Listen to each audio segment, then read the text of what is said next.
We're coming to you live from TaiwanPlus in Taipei, covering Taiwan's vice presidential election debate, just 2 weeks out from Taiwan's hotly contested election. I'm Ian Kavat. And I'm Albert Chiu. 2 days ago, it was the presidential candidate. Today at public television studios, it's their three vice presidential hopefuls who will, in a few minutes, face off to convince voters that they are part of the winning ticket. January 13th is a consequential election, not just in Taiwan, but across the street, shaping the future of this key region for years to come. As before, Taiwan Talks is bringing you the full 2 hours and 10 minutes of debates in English, followed by a half-hour live panel here in TaiwanPlus studios. Vice presidential hopefuls are, in order of ballot number, Cynthia Wu of the Taiwan People's Party, Khim-Hsiao of the ruling Democratic Progressive Party, and Cao Kang of the main opposition Kuomintang.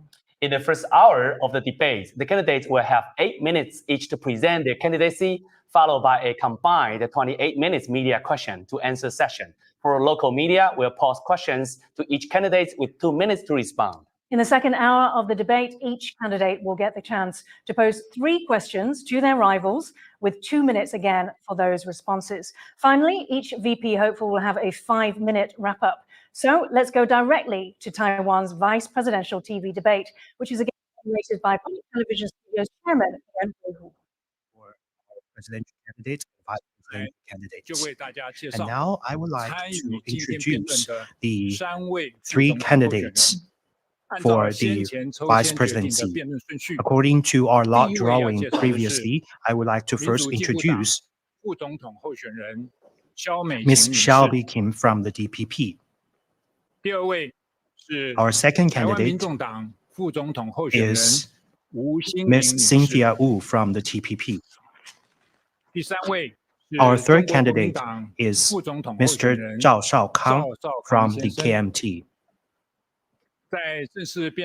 Before we begin, I would like to ask our 3 candidates to approach to the center and shake hands with each other. I would like to kindly ask our audience to give them a round of applause.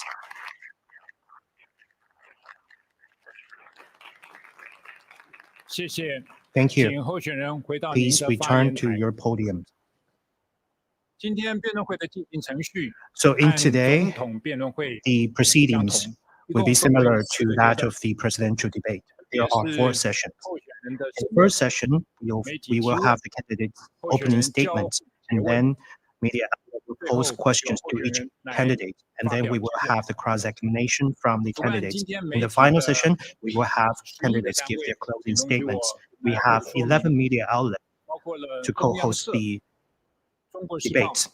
They are CNA, China Times, Liberty Times, United Daily, SET News, TTV, CTV, CTS, Mirror TV, TVBS, and PTS. And today, we have our media outlets right here. They are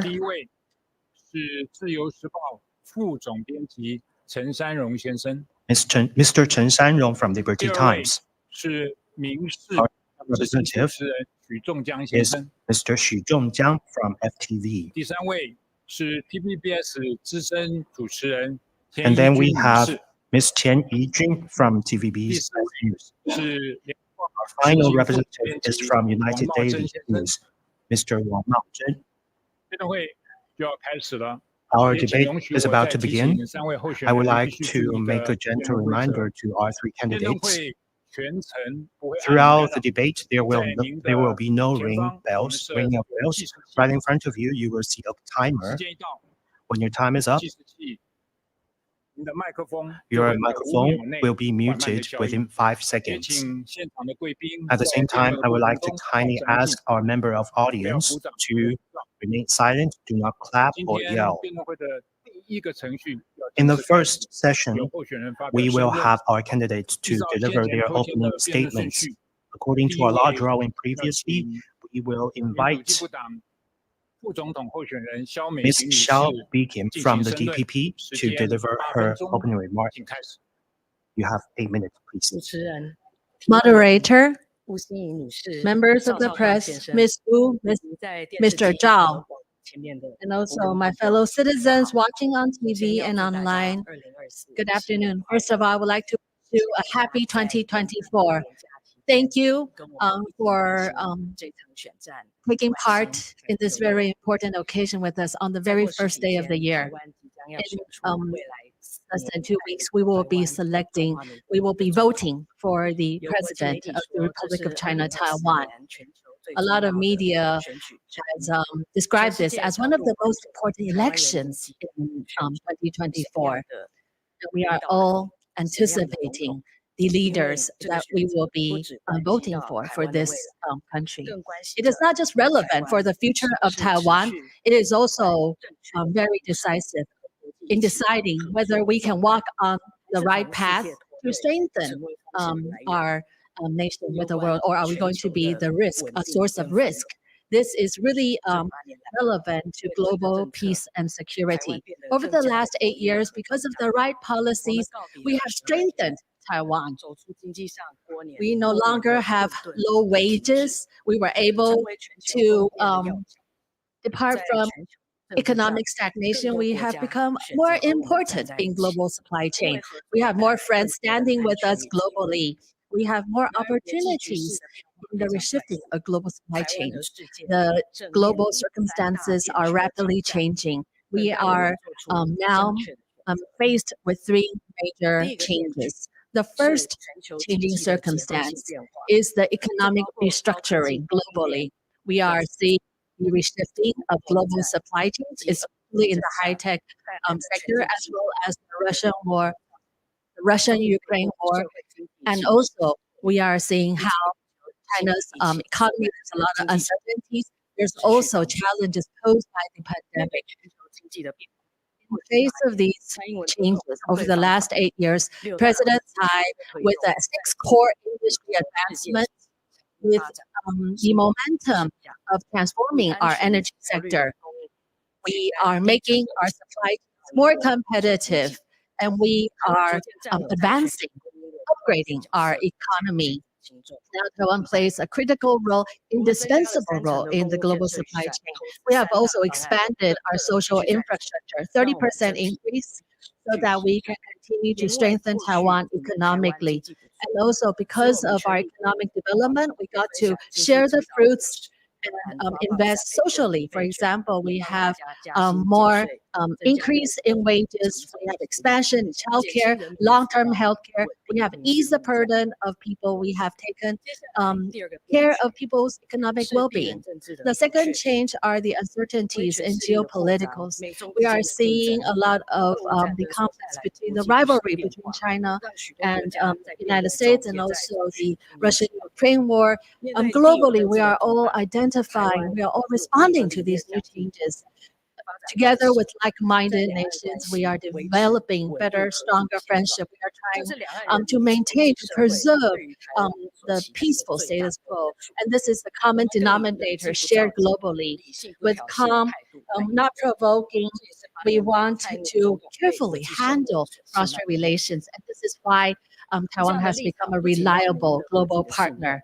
We have received the trust from our international friends. And now, at this very moment, it is the most important common global consensus in preserving the peace and security of the Taiwan Strait. The third challenges that we see are the global challenges, including climate change, emerging technologies, misinformation campaign, as well as a lot of information security challenges. These emerging challenges have posed a lot of challenges to our lives, and they might even threaten the safety and also the survival of many nations. We have just overcame the challenges posed by the COVID-19 pandemic. In face of these challenges, President Tsai, with her leadership, we have developed a lot of bilateral partnerships, as well as the frameworks of GCTF. We work with the United States, Japan. We develop platforms on disaster resilience, on fighting cross-border crime. We want to work on more fronts in building constructive relationship.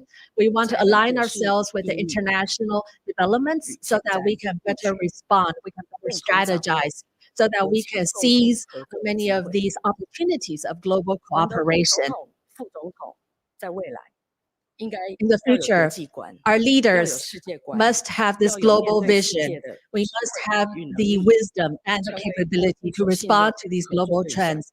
We must be trusted by our global friends. So in face of these challenges, we will be more resourceful in responding to the challenges. The world is rapidly changing. Taiwan must forge ahead. We cannot rely on the old mindsets from 8 years ago, 16 years ago. But KMT has outlined whether it's restarting ECFA or introducing mainland Chinese students to study, to work in Taiwan. These are all from the past. Taiwan cannot go backwards. Maybe because of election, we see that KMT has been criticizing DPP, criticizing about our economic well-being. But you look at 8 years ago when KMT was in power, the stock index was only 8,100.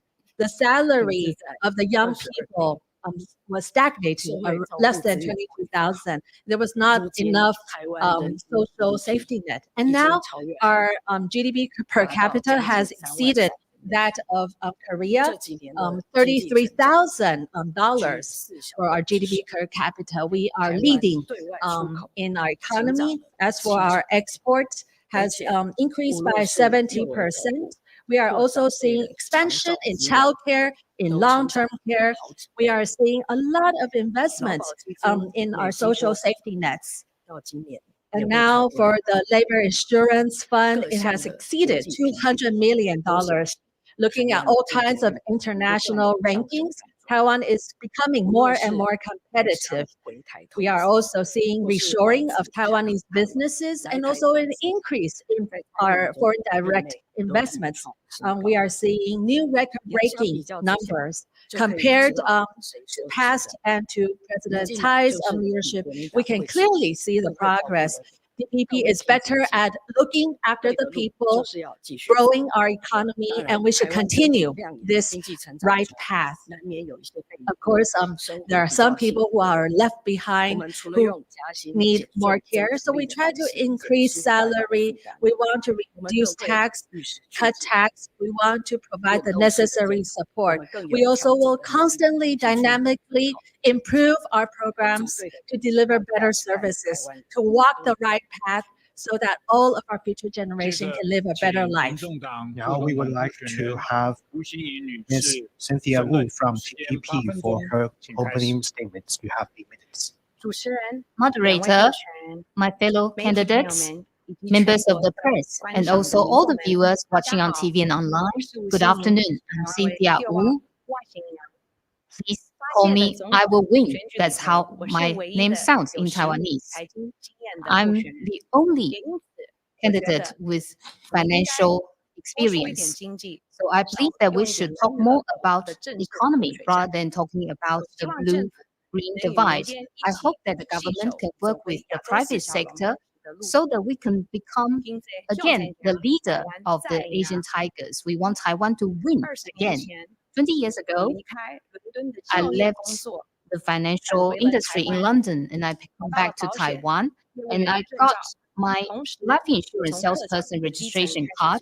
I also started from the bottom in our company. And at the time, I was also in charge of our company's foundation. Internationally, I won a lot of acclaim. For example, I worked with the Rockefeller Foundation and I was a director at the foundation. In addition, I also gave a report at the UN Security Council as a private citizen. I helped with a lot of NPOs. I launched them internationally. For example, Taiwan's Breast Cancer Foundation. The foundation received acclaim from Laura Bush and it also gave media reports. So this shows that track 2 diplomacy is important and it will help Taiwan. That's not a question. I work in a lot of philanthropy work. I've been to more than 60 countries, and my family has always told me that I should contribute to society. I've been pushing for breast cancer screening, and I've also helped with over 1,000 organizations. These are all examples of how I've been giving back to society. I've been talking to Taiwanese businesses, and I understand that there's an imbalance here. The high-tech industry is growing very fast, but traditional manufacturing industry and service industry are struggling. Retail, wholesale, logistics, and so on. A lot of people are working extremely hard, but they don't get much money and they can hardly make ends meet. And people don't have money to afford any housing, or they not get married. So the TMT and the DPP should be held responsible for all this. The reason why the service industry is stagnating is because of ECFA. The Trade and Services Agreement has been stalled. There's little room for Taiwan to grow.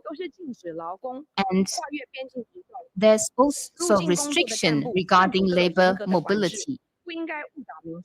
You should not mislead the public, saying that the Chinese working in Taiwan can also have the right to vote. So the DPP, you are really deceiving the people just to win votes.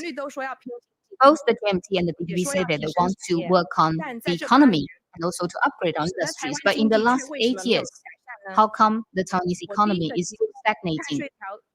I'm the first person to come up with carbon tax regulations, and I asked the government to come up with a roadmap meeting very soon. The point is that I want Taiwan to become an Asian high-tech hub, like the Netherlands of Asia. And also, I came up with amendments to the Central Bank Act, which should set up a sovereign wealth fund so that we can make money for the people. Both the KMT and the DPP say that they want to improve the economy, but the job market is still very bad. Why? Because both parties fail to enhance Taiwan's competitiveness. Politics is about execution. You don't even know how to copy other people's good policies. In this election, I've seen that young people are struggling even more than before. For Taiwanese families, there are a lot of issues to be resolved, namely economy and also security. How come everything is becoming more expensive, but wages are still very low? So who's responsible? In terms of security, campus safety, workplace safety, national security. Taiwan is now called the most dangerous place in the world by the foreign media. Our chairperson, Ko Wen-je, said that we need to face up to the issue. We are pragmatic. We face up to these issues, and we need to rise above the divided politics. As a new mother, as a Taiwanese citizen, I cannot just sit idly by and see Taiwan going into the path of confrontation and also bad economy. The AI era is upon us. Quantum computing and also high-tech can create more opportunities. We need to have good industrial policies to help create opportunities. I come from the private sector, and I usually think about the long term.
And this election will help us change all this. If you vote for the TPP, you can rise above the blue-green divide, and Taiwan's economy will go back to the right path. So please vote for us. Please come out to vote. Use your vote to change your future. On January 13th, cast your votes. Get rid of the DPP and the KMT. So please vote for number 1, the Khim-Hsiao ticket, so that you will win too. Thank you. Now, I would like to ask KMT candidate, Mr. Zhao Shaokham, for your opening statement. You have 8 minutes, please. Good afternoon, everyone. Our two candidates and moderator, ladies and gentlemen, Ms. Hsiao in the beginning said that the source of the risk. So I was thinking, what would be the source of Taiwan? That's the DPP. Over the 8 years of DPP's government, we are facing imminent war. The whole world has been paying attention to Taiwan. They're concerned whether there will be war across the Taiwan Strait. They're concerned whether there will be war across the Taiwan Strait. But who triggered the war? That's the policies of the DPP. Under the mass government of 8 years, nothing happened. Ms. Hsiao also said that KMT adopts the old thinking. Let me give you one example. Hou supports in the future, we would like to open the Chinese tours to Taiwan. During the Ma administration, we had 4 million mainland tours to Taiwan. What about the number of mainland tours now? Tourism accounts for 11% of the world's GDP. It does not generate carbon. It can promote mutual understanding, and it can generate profit for Taiwan. Why would DPP block that?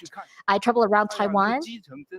I think people are really suffering, whether for taxi drivers, bus drivers, or hotel B&B owners, restaurant owners, or gift shop owners. They all think that they have very bad businesses. That was the fault of the DPP. The DPP has been saying that over the last 8 years, they have done such a good job. If they have done such a good job, how come 65% of the people want to get rid of the DPP? So I just want to be fair. If you really believe that over the last 8 years, your life has become better, please keep voting for the DPP. Just do it. No problem. If you think that your life becomes worse, and in the future your life becomes even worse, please vote for Hou Zhao Shaokham. Please vote for the KMT. Over here, I would like to make an announcement. I would like to resign from the chairman of the broadcasting company. Let me sign now. I will not become the chairman of the Broadcasting Corporation of China.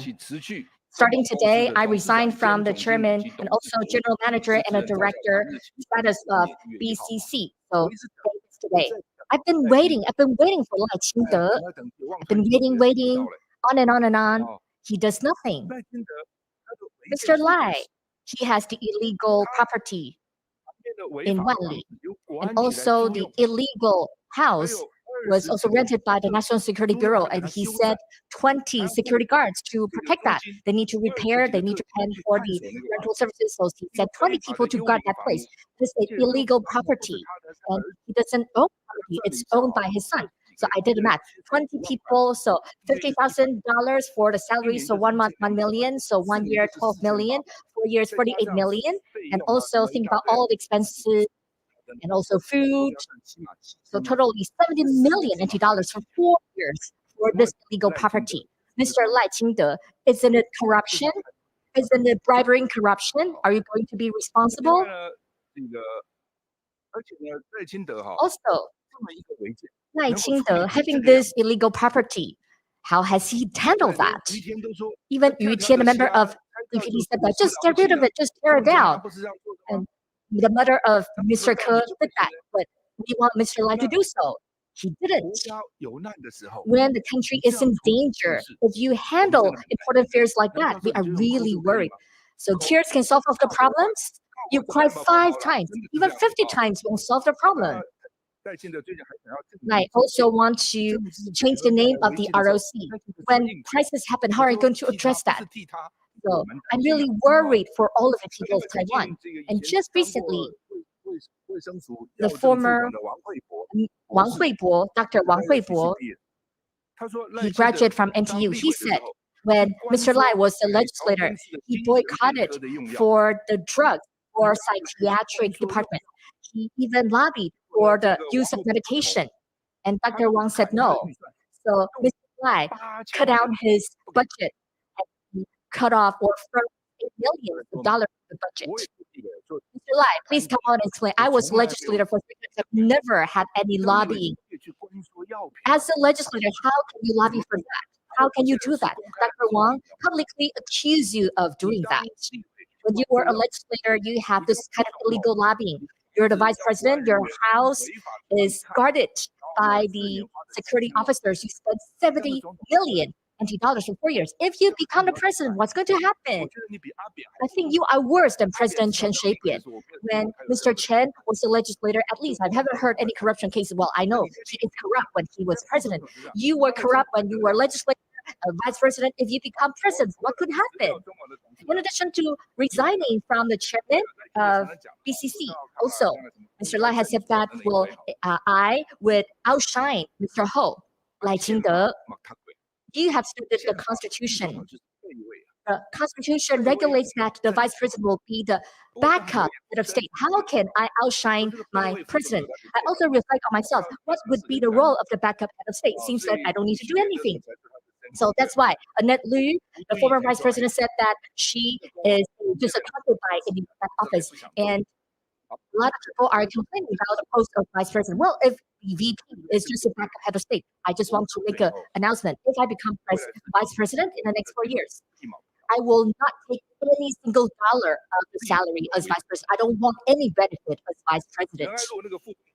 So the official residence in Cairo, I was invited when Annette Lu was VP. I went there. It was a really nice location. I don't want to live there. I will make it into a youth residence. I think at least a dozen people can live there. But according to Mr. Lai's center, he has a huge garden. At least he can accommodate 100 young people. Everything's free. All is free. They can pick a draw. I can pay for the utility bill for them. Being the president is different. The president has so much things on the plate. Being a vice president, well, I'm just a backup. So that's my proposal. The people are going to say other people are pro-China. He tries to say Mr. Ho is pro-China. Ho's father is just a butcher in the market in Jiayi. And you're saying that he's pro-China, and you're saying I'm pro-China. Actually, I don't really want to do that. How should I talk about a family tragedy? Do you know that? My grandfather was forced. He hanged himself in a prison due to the coercion of the Communist Party. I was told my grandfather on my mother's side, he was shot dead in a prison in a CCP. My father was a soldier. He fought against Japanese Communist Party. He was caught by the Communist Party for 2 times, one in the Northeast, one in the Hainan Island. He escaped by a single pair. My father said, as long as the CCP is in existence, I will never go back to China. But he still went back. He said, well, because you need to repair the tombs of your ancestors. So that's why he went back. We have this kind of family background. You say we're pro China, we're saying Taiwan. What are you going to talk about? Also, we don't want to use our personal interest to interfere the public interest. Personal interest does not matter. Personal preference does not matter. The most important thing is that both sides of Taiwan should coexist harmoniously. We should think about the future of the 23 million people of Taiwan and think about their interests. Now, we are now proceeding to the second session where we will have the media outlets to pose questions. We have 4 representatives from media outlets. They will pose questions to our candidates. Each representative can ask questions for 1 minute. The 3 candidates will take turns answering, and they will have 2 minutes to answer the question. According to our lot drawing previously, the first question will be posed by Mr. Chen Sanrong from Liberty Times. Please.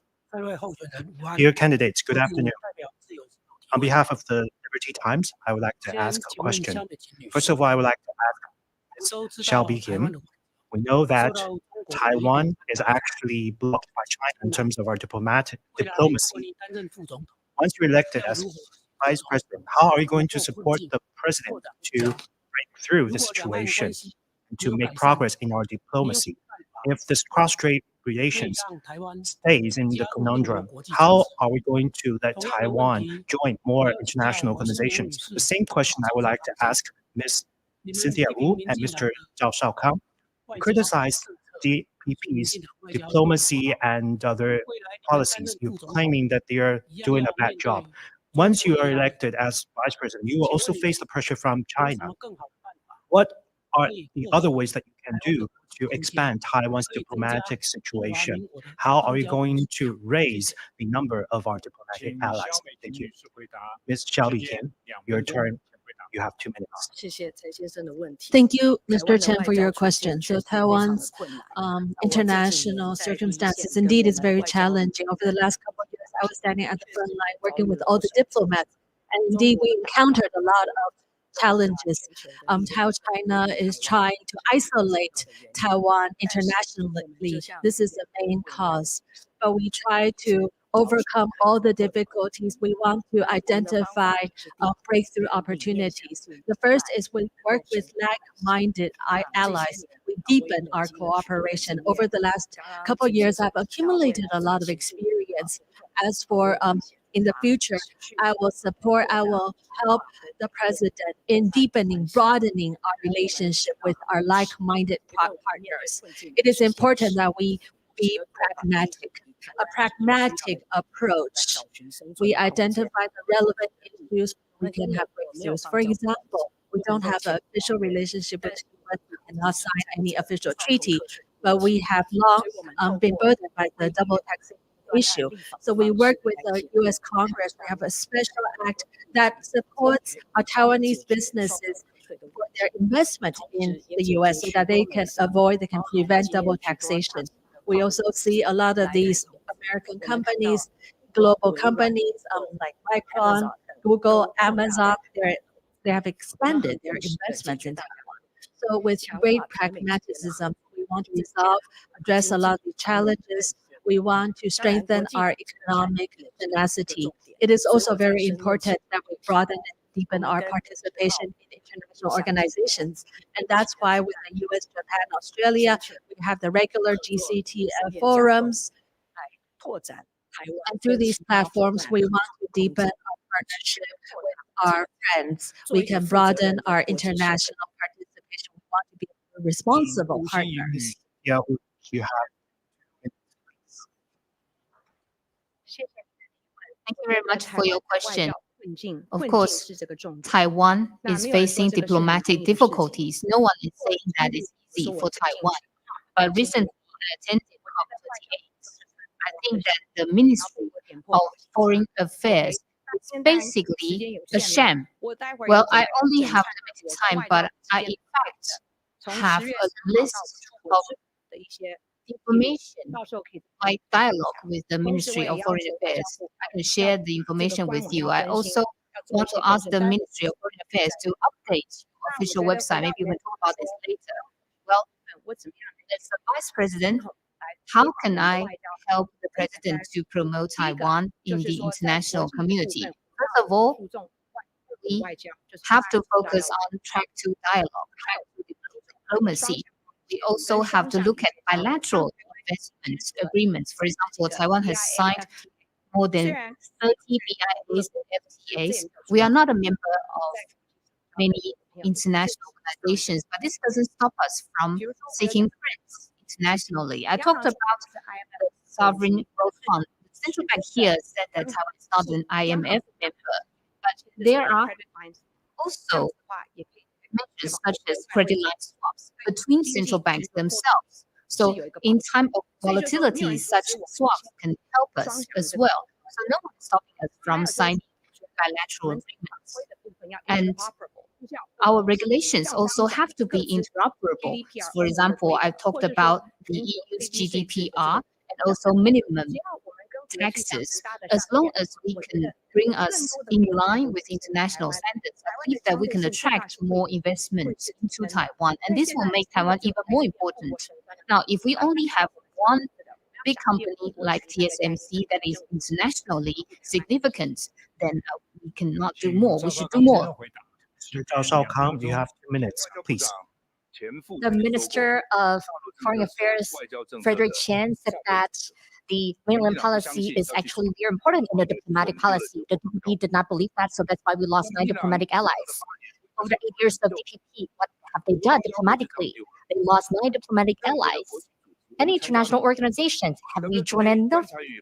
We were not even a member or the observer of WHA or Interpol or international environmental organizations. We could not join in organizations. We have received the work have we joined the RCEP or CPTPP? Have we signed any FTAs with Japan, the US, or Australia? First, I still believe that if we have president, we want to have diplomatic truce with mainland China. Do not waste any resources. Secondly, we need to improve our own strength. When I was head of the APA, Taiwan's economy is very good. France sold us Mirage 2000. They sold us Lafayette vessels. The head of environmental of EPA from France invited me, so I went to Denmark, the Netherlands, and in Europe I met over 10 ministers. So even a lot of France ministers in Europe, I even met with them in the offices, not outside, because we have economic strength. In the past, when we had strength, other people would value you. I went to Brazil for the Rio de Janeiro Earth Summit, and I met with the head of the US EPA. We had a bilateral meeting with the United States to talk about our cooperation. During Ma's administration, we received visa exemptions from over 120 countries. We didn't lose any diplomatic countries. And you're saying that he sacrificed the sovereignty. You said that he sold the sovereignty, but nothing. No, actually, the sovereignty was still very well. But in the DPP's government, what other sovereignty have you gained? I cannot see any gains. You were blocked from international organizations, and you're losing diplomatic allies. We don't see you gain anything. That's my answer. Now, our next question will come from FTV, Mr. Xu Zhongjiang. You have 1 minute, please. Dear three candidates, I'm from FTV. My name is Xu Zhongjiang. I have a question regarding the military threat coming from China. How are we going to strengthen our national defense? Our national defense has gone from more than 300 billion. Now it's more than 600 billion. It's now a record high. However, it's only accounting for 2.5% of our GDP. In South Korea, it's more than 8%, and in Singapore, it's more than 3%. And the US also hopes that we can reach 3% of our GDP in terms of national defense. That shows a room for improvement. So I have a question for three of you. Do you agree that we should continue to increase in this front? And what are the other areas for improvement? For example, indigenous capacity for our submarines or air jet fight, or the enhancement of the military service. What's your take? Ms. Cynthia Wu, your turn. You have 2 minutes, please. Thank you for your question. The TPP's defense policy is that we have identified problems. There's an imbalance between Taiwan and China in terms of military spending. We also have a shortage in terms of our military personnel. We need to be prepared. We don't want a war. And also, our goal is that in the face of such a strong enemy, we have to have the capability to fight. We need people to have the confidence that we will win. We also need to work with allies. In terms of reforms, we have to become more professional. We also have to be transparent. And we also agree that our military spending should be increased to 3% of the GDP. And you mentioned the military service and all volunteer force. I'd like to share with you my interaction with students at the National Zhengzhi University. And only 1/4 of the students said that they are willing to go to war. And the other people would say, like, if other people go, then I will go. So it shows that most people don't want to go to war with China. So when we talk about military personnel, what should we do? Now, we should focus on the all volunteer army, but people who are doing their military service should be backup forces. We don't have a large number of soldiers, so the military personnel should be better paid. In the US and Singapore, in fact, military personnel have a lot of benefits, so we should do so as well. Mr. Zhao Shaokang, you have 2 minutes, please. China's defense budget is 17 times higher than that of Taiwan. So whether it's 2.53 or even 50% of Taiwan, we still cannot defeat them. This would mean that we shouldn't do anything. No, we need to concentrate our strength. So we believe that we need to attack the source, the missiles or the fire. We need to attack the bases across the coast of China, and also we need to have the annihilation at the sea. So we need to block on the coast. We cannot let the mainland troops to come to the island. So DPP is all about the alley battles, and Taiwan will be gone. Can we have the alley battles in Taiwan? Are the young people willing to do that? And of course, when it comes to the capability, we need to spend the money at the right place. I gave you the example, one submarine of Taiwan, 53 billion, and the big whale of Japan, 50 times bigger than Taiwan, but it's cheaper. You can say the first submarine for Taiwan, but we still need to spend even more money. Are we using the money right? So who should operate the weapons? By the soldiers. Do you know that in terms of the voluntary services, we only have 210,000. So 150 are the main fighting forces, but now we only have 155,000 people.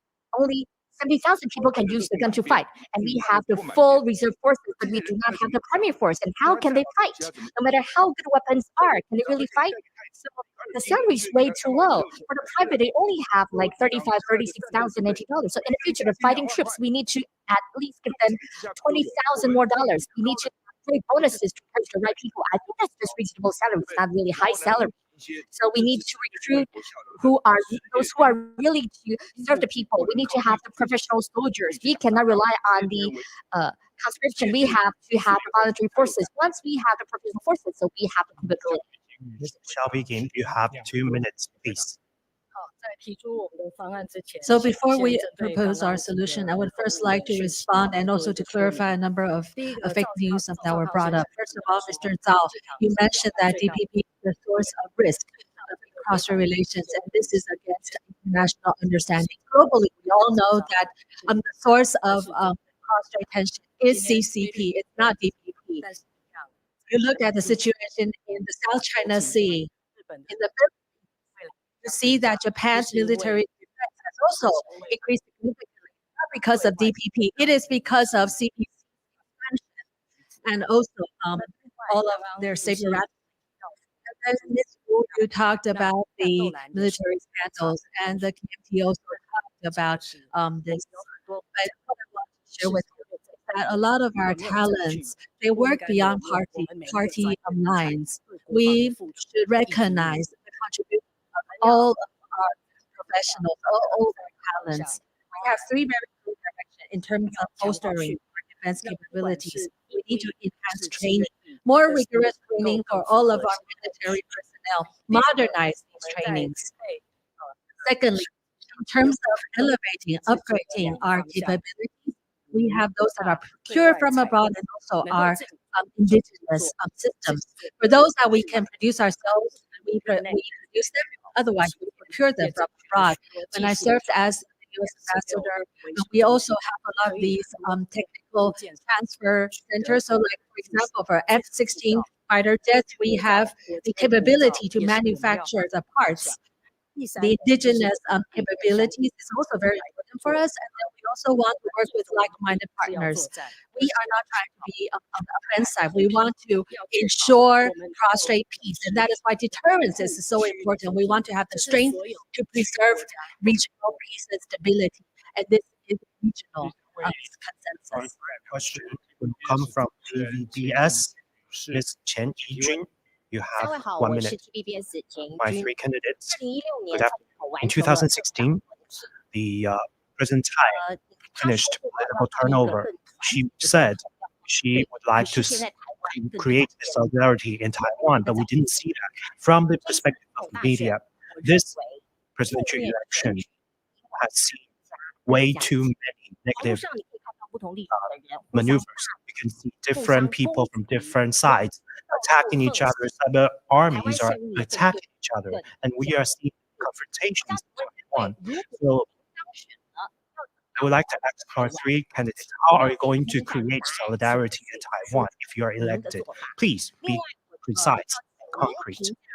And also, I would like to ask you to comment on your opponents. What are their strengths, please? Mr. Zhao Shaokang, you have 2 minutes to respond, please.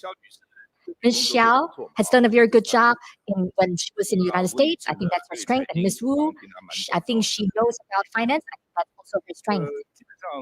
Basically, the reason why we have the negative campaign, I think that's caused by the DPP. Without saying, carrots and sticks. So we have seen the evidence. For those who do not listen, like one television station was abolished for the media.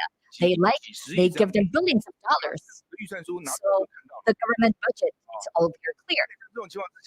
Under this circumstance, the media has to listen to the DPP. Over 80% of the media are pro-DPP. If you turn on TV tonight, I think you can see all these people are pro-DPP talking on TV. And Liberty Times, my apologies, aren't you supporting DPP? So we know that all these are the major media supporting the DPP. Under this circumstance, will the media environment be better? Can we exist harmoniously? If we become the ruling government, first, we will never give more money because the media is pro-KMT. If the government has the budget, we will have fair, open distribution of the budget. Or we can have a fair bidding process. We will never use the media to use this as the pro-KMT media to attack our opponent, especially in the cyberspace. The government has raised a lot of internet trolls or cyber warriors to defame their opponents. That is really bad. We usually set that media is the forthright in the government. We have to respect that. Before DPP has power, they talk about 100% of freedom of speech. But after they come to power, they attack the media, they control freedom of speech, and they even want to ban TikTok or Xiaohongshu. They try every means. So if we rise to power, we will never do that. Please rest assured. Ms. Xiaobi Kim, please respond. You have 2 minutes, please. Thank you for this question. When I started the campaign, there are also media friends who asked me this question.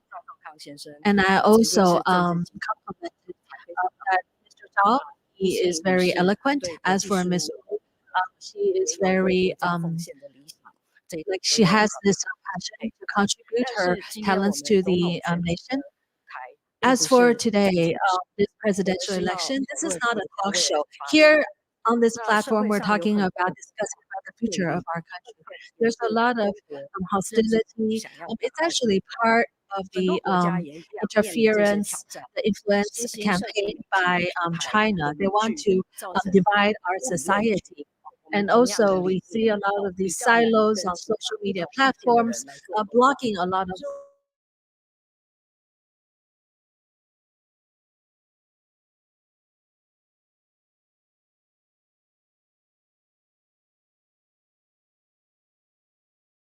Once I'm elected as the VP, I would invite Mr. Zhao and also Ms. Wu to join me discuss about these national policies, and also under the authorization of the president, I will identify these common grounds during our presidential debates to carry them through. And for any differences, we can engage in further discussions so that we can provide advice and suggestions for the future administration.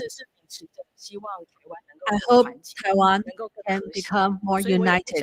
We can have more harmony. And that is why during this race, I don't want to engage in all kinds of tactics, trying to mobilize the votes through emotional slandering. I believe that we should be part of the election. We should love Taiwan. And then we support my group. And that's why we have our concrete policies, national project of hope. We want to garner more support. Ms. Cynthia Wu, you have 2 minutes to respond, please. Thank you. I believe that Taiwan, in fact, has a lot of room for cross-party cooperation. For example, I mentioned the Personal Data Protection Act. Over 50 democratic countries have adopted the GDPR. If the TPP is in power, we can use this to connect with the international community. I think this is not contentious. And I also mentioned the minimum global tax.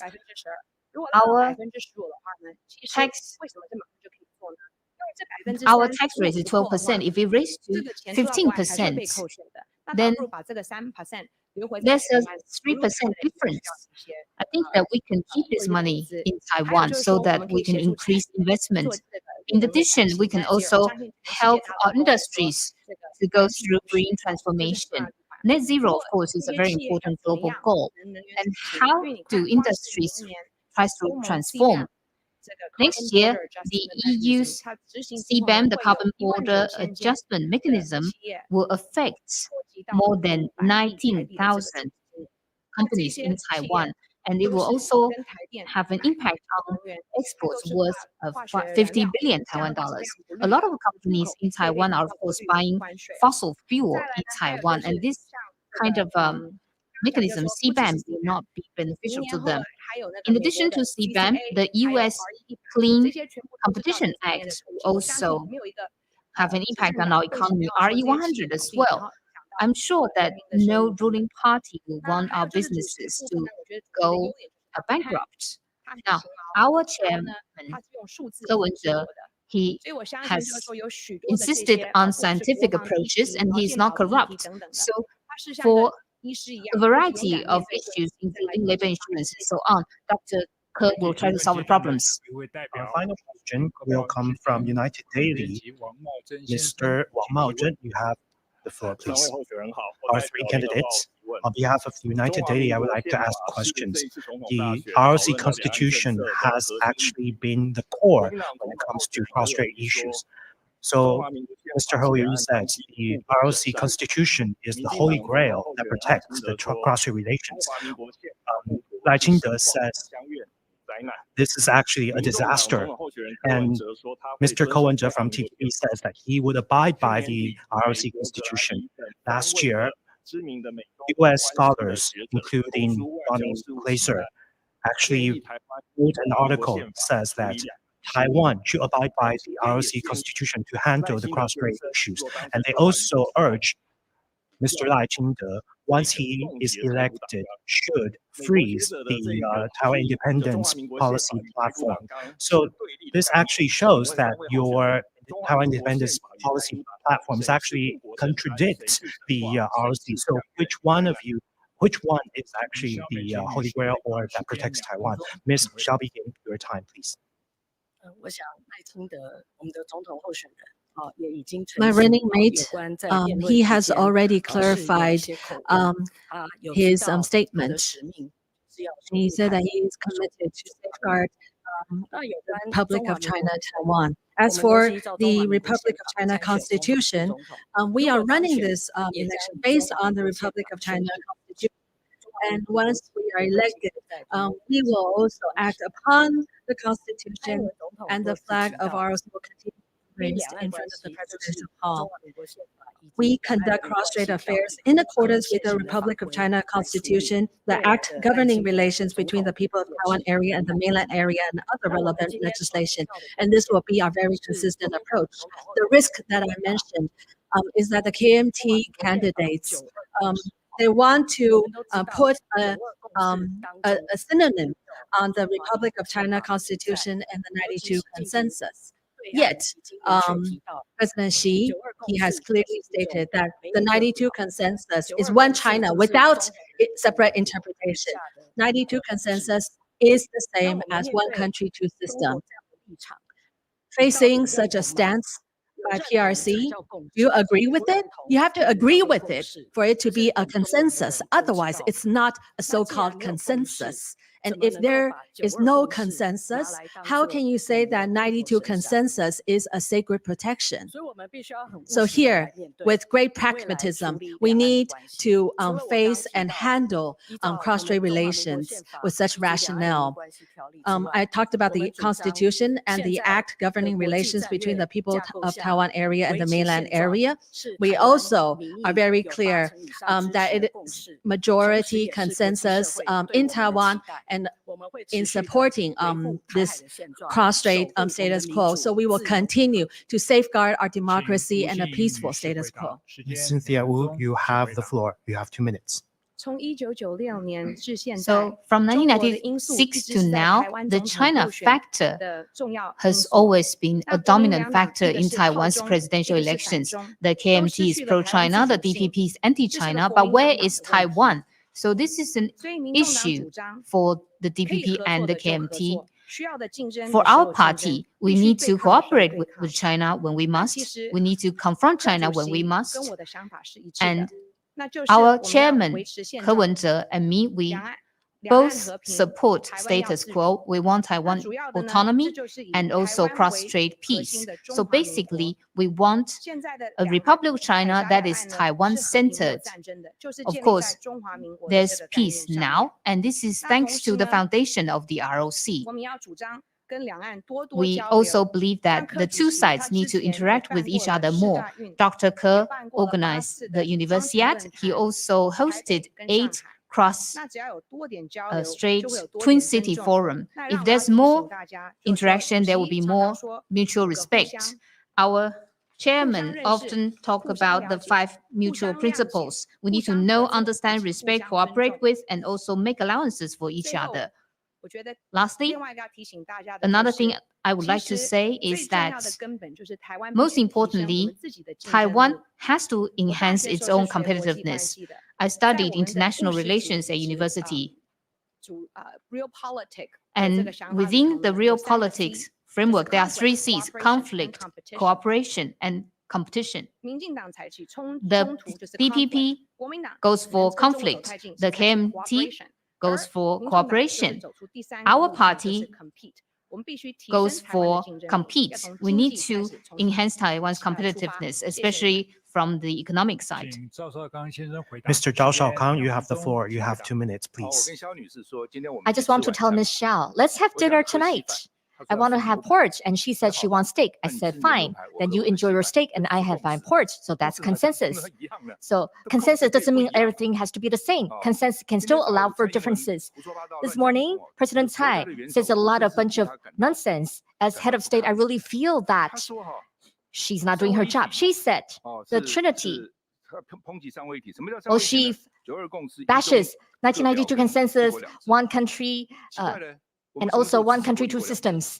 And when have we supported one country, 2 systems? No one has ever supported one country, 2 systems.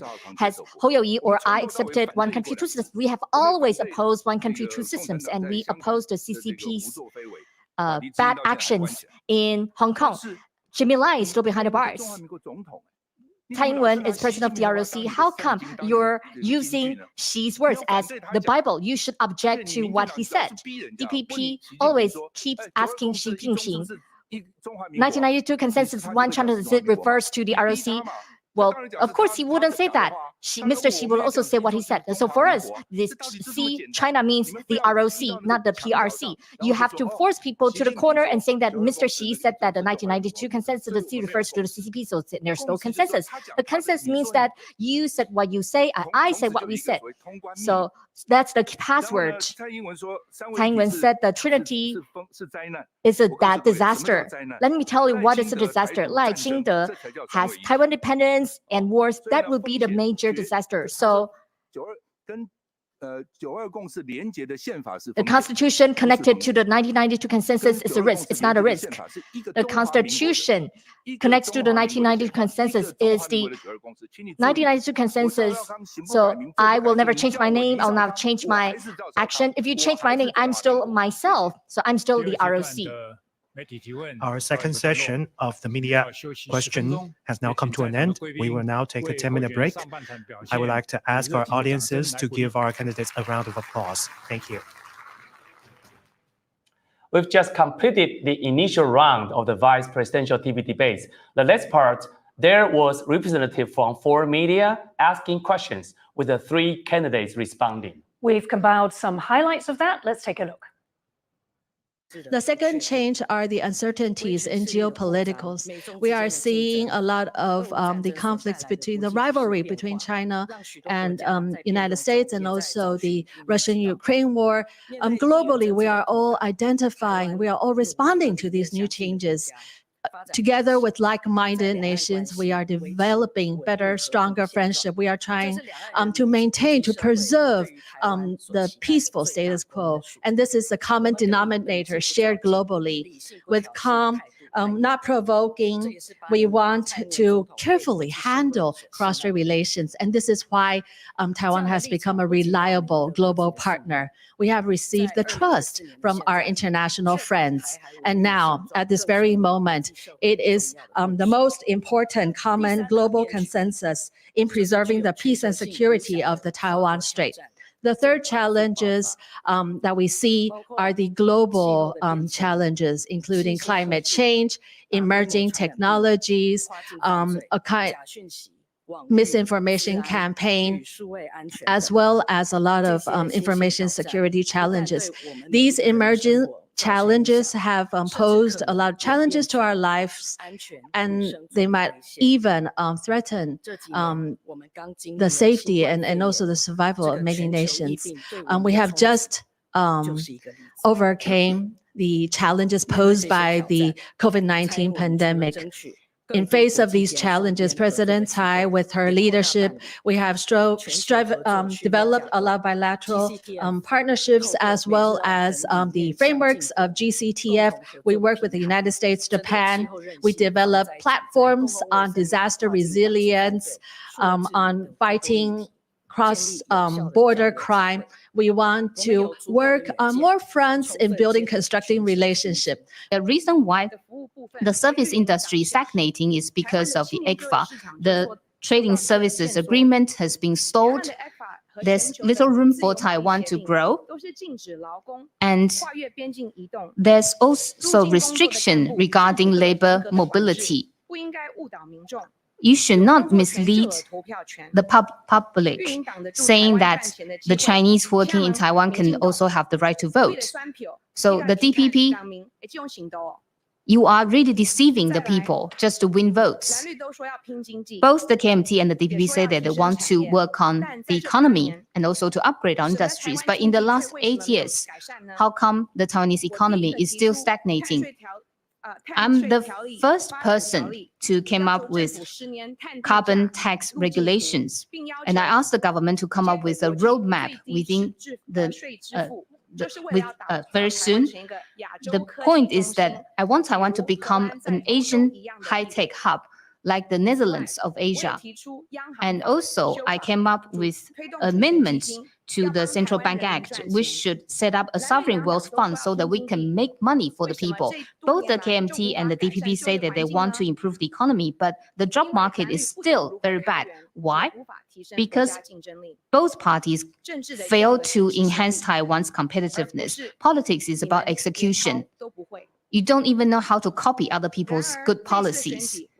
In this election, I've seen that young people are struggling ever more than before. For Taiwanese families, there are a lot of issues to be resolved, namely economy and also security.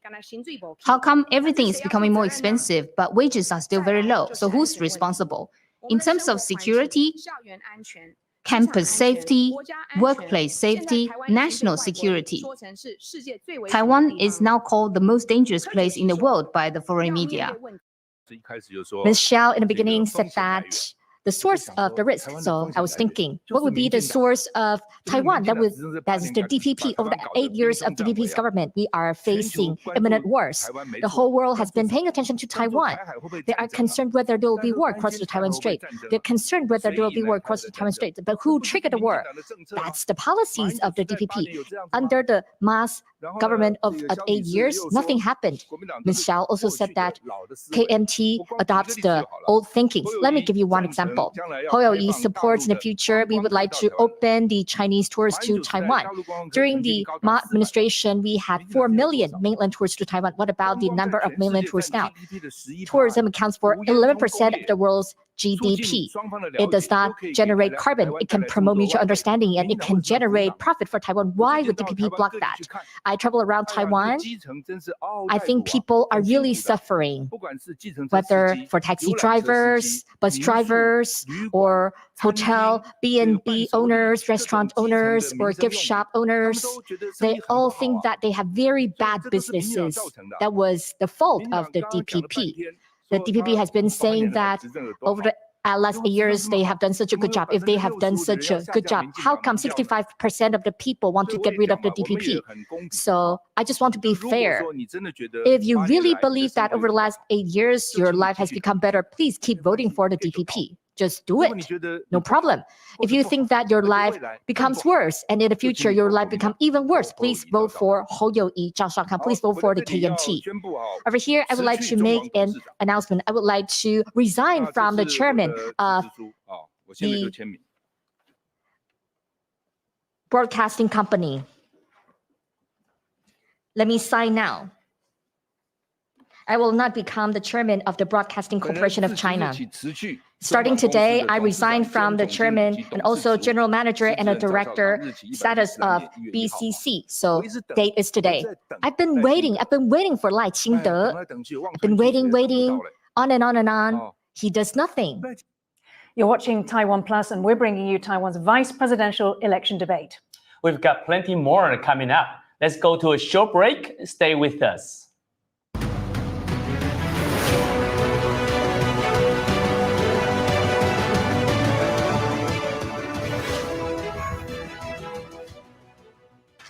In the face of adversity, the power of truth. A roadmap for a just and open world, charted by the freest country in Asia. For TaiwanPlus. TaiwanPlus News, a voice of freedom in Asia.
For more stories about animals in Taiwan, follow Taiwan Plus on Facebook and Twitter or download the Taiwan Plus app.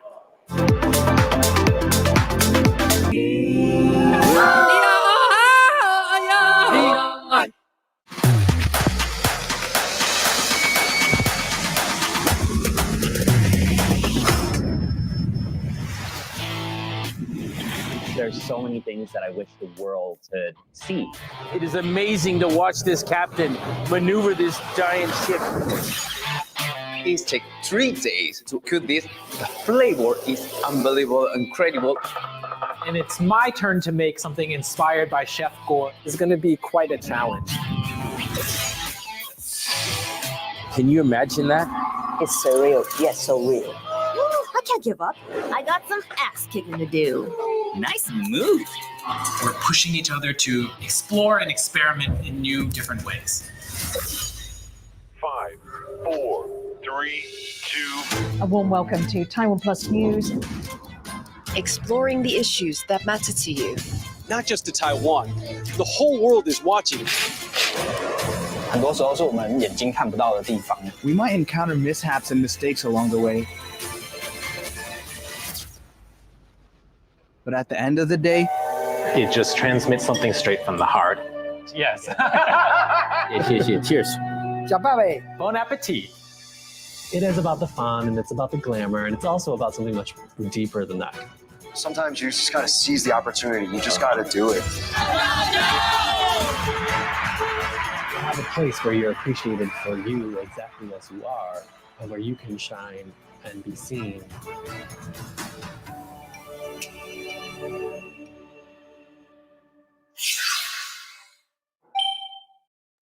For more news from Taiwan and around the world, go to TaiwanPlus.com and download the TaiwanPlus app.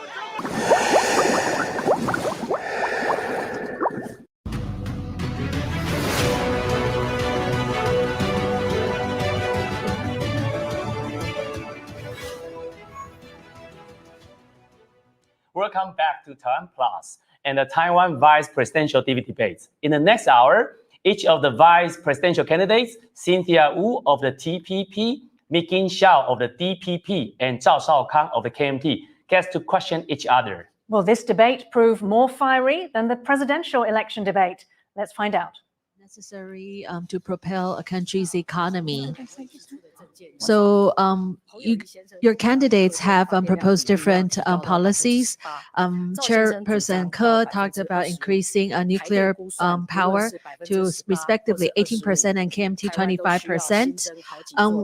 In that case, we will have to build more nuclear power plants. So I'm going to ask you, where are we going to build these plants? I understand that all of the DPP governed counties and cities do not want the power plant to be there. So where are the power plants going to be? And also, how are you going to handle the nuclear waste for the different nuclear power, the roads?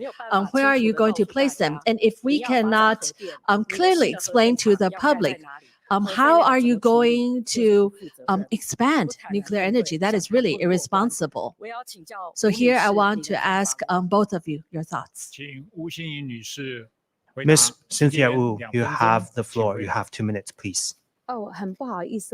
Sorry, first of all, I would like to say that in the previous session, I was only talking about our chairperson, so I didn't say that I, in fact, respect my opponents very much. I forgot to say this in the previous session.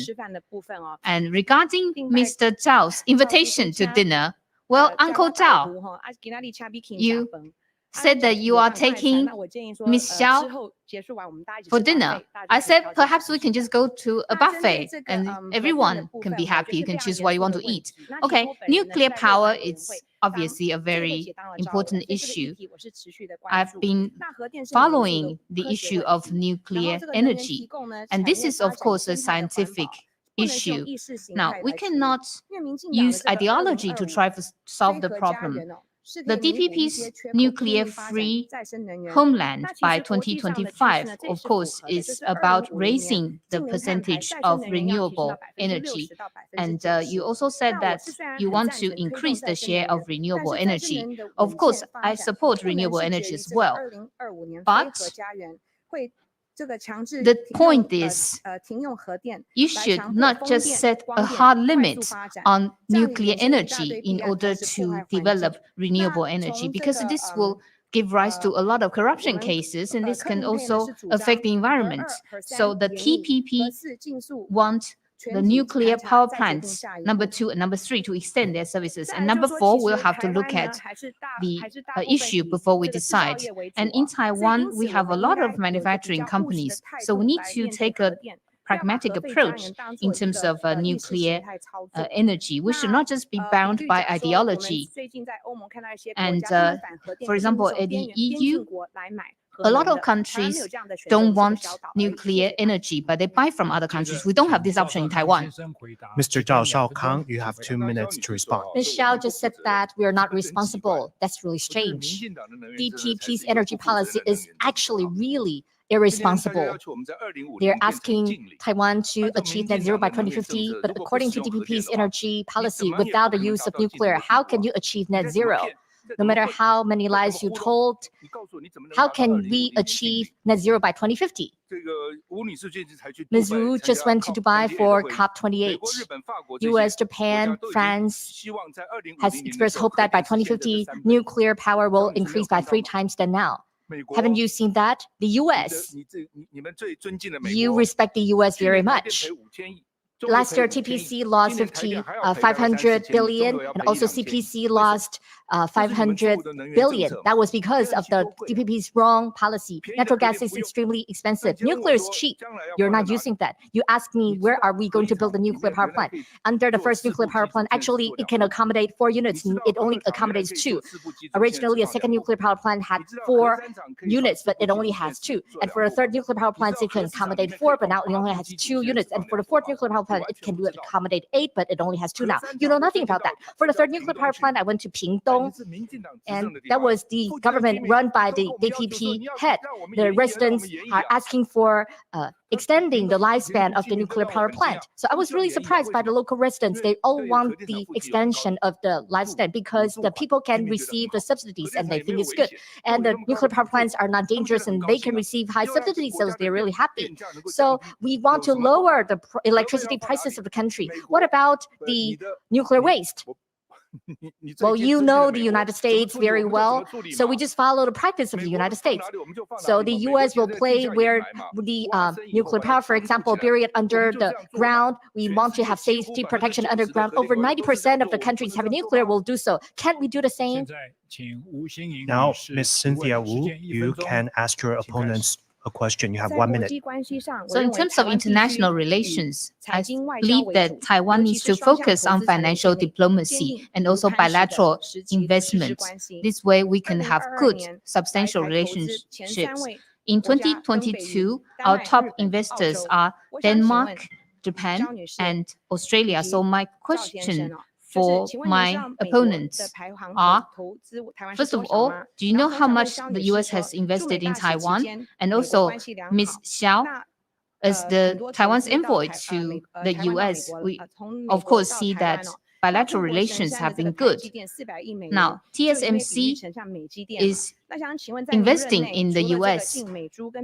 and also you facilitated the import of Taiwan, U.S. pork and so on. Now, so how much is the U.S. investing in Taiwan? And Mr. Zhao, you just resigned from your chairmanship today. So are you serious about this? Mr. Zhao Shaokang, you have 2 minutes to respond. Of course, I mean it. I've been waiting for Mr. Lai Ching-te. He doesn't want to donate the piece of land. I don't know when he will make the donation. They will wait for the protection of maybe 3 years later. Well, that will not be achieved. So Lai Ching-te is actually playing the delaying tactics, shifting the focus.